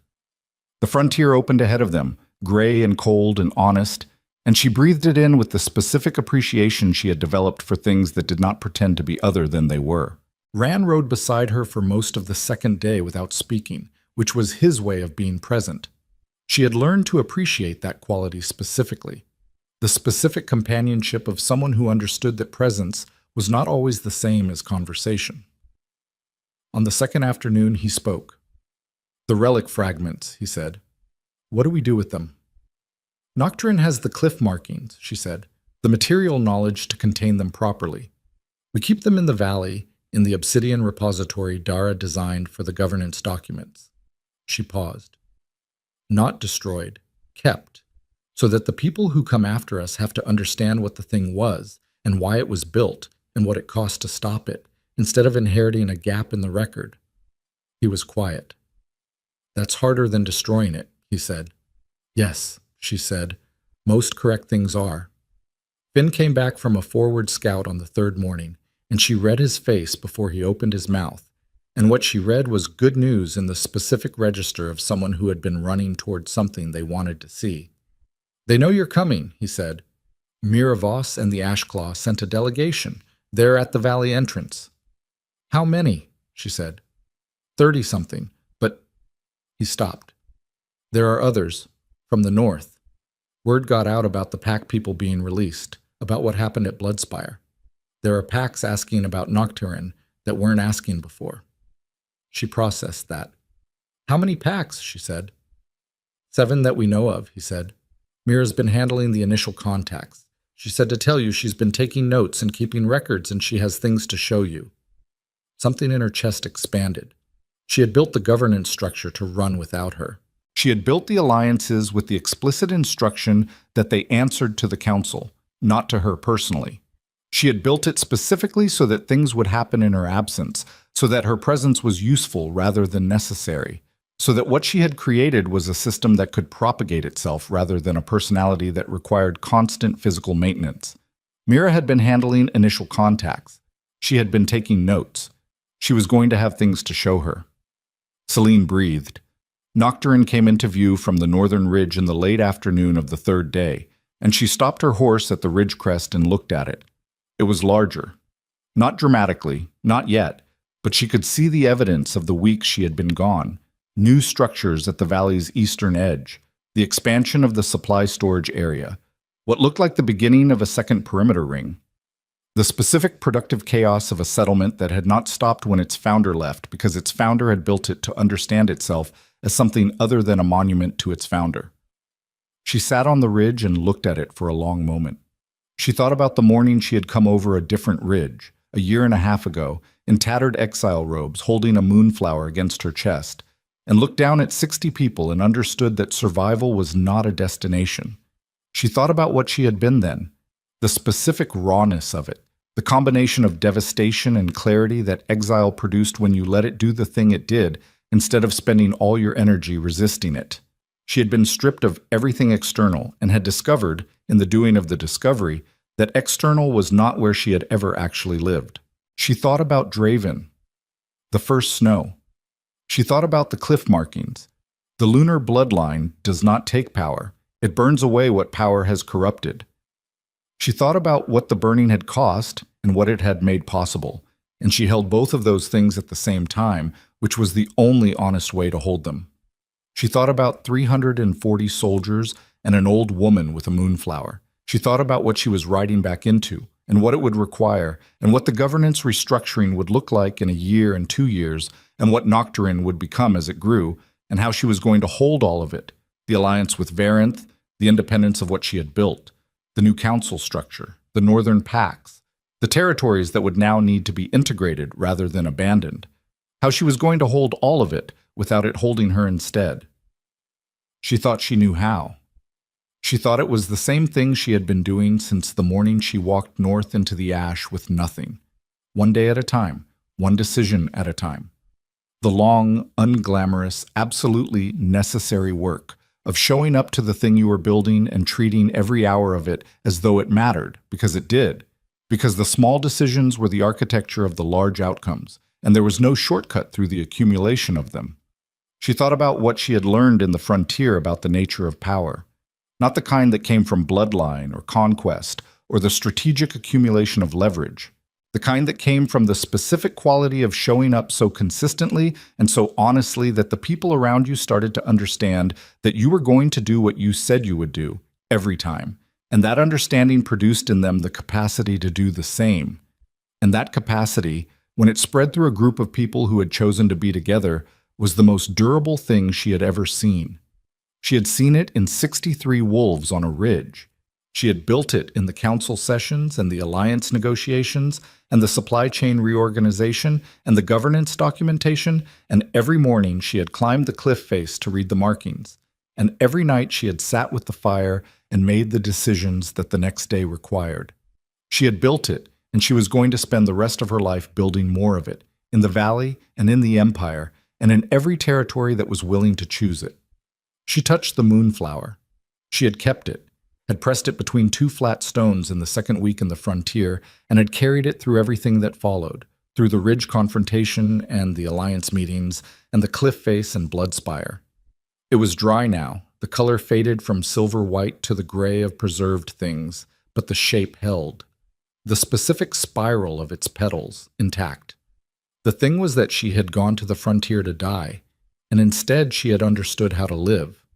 She had gone with the assumption that everything she was had been taken from her, and had discovered that everything she was had always been inside her, waiting for the moment when there was nothing external left to confuse it with. The exile had stripped the confusing parts away. What remained was not diminished. It was essential. She put the moonflower back against her chest. She looked down at Nocturne one more time, at the obsidian cliffs and the waterfalls, and the council fire visible from the ridge as a small, warm light in the gathering dusk. At the 200, and some people who had chosen this valley and this governance and this woman's leadership, not because she demanded it, but because she had given them something worth choosing. She thought about Draven saying, "Help me build it." She thought about herself saying, "Equal." She thought about the specific difficulty of the thing ahead. Not the governance, not the policy, not the restructuring, the human thing, the daily practice of seeing someone clearly who had hurt you as badly as a person could be hurt, and choosing each morning to put that knowledge in its proper place and work alongside them anyway. The practice of forgiveness, which was not the same as forgetting and was not the same as trust restored overnight, but was the long, deliberate, sometimes painful work of not allowing the past to be the only thing you were building toward. She thought she could do it. She thought that a woman who had built a city in the Ashen Frontier in under a year, with nothing but what she carried in her chest and her mind and the silver lines that now ran permanent and present beneath her skin, could probably do most things she decided to do. She started down the ridge. Ran fell into pace beside her and did not speak. Dara was ahead, already moving with purpose, already thinking about what needed to be reviewed and updated and documented. Finn ran ahead at the pace that was just his nature, and disappeared over the valley's edge, and she heard, a moment later, the sound of voices rising to meet him. She walked down into Nocturne as the evening came on, and the council fire burned, and the people of the valley came out to meet her not with ceremony, but with the specific ordinary warmth of people greeting someone who had gone somewhere difficult and come back, which was all she had ever wanted to be. She was back. She was changed. She was, for the first time in 32 years, exactly who she was supposed to be. The Empire would remember the story for a long time, not because of the battle at Bloodspire, though the battle was told, not because of the Heartfang relic and what the lunar bloodline had done to it, though that was told too, in the old language and the new, not because of the governance restructuring that followed, the long careful work of building something that had never existed in the northern continent before, a wolf empire that distributed its authority rather than concentrating it, that treated representation as a foundation rather than a courtesy, that measured its strength not in territories held but in choices made freely. The Empire remembered the story because of what it said about the space between what a person was given and what they chose to build from it.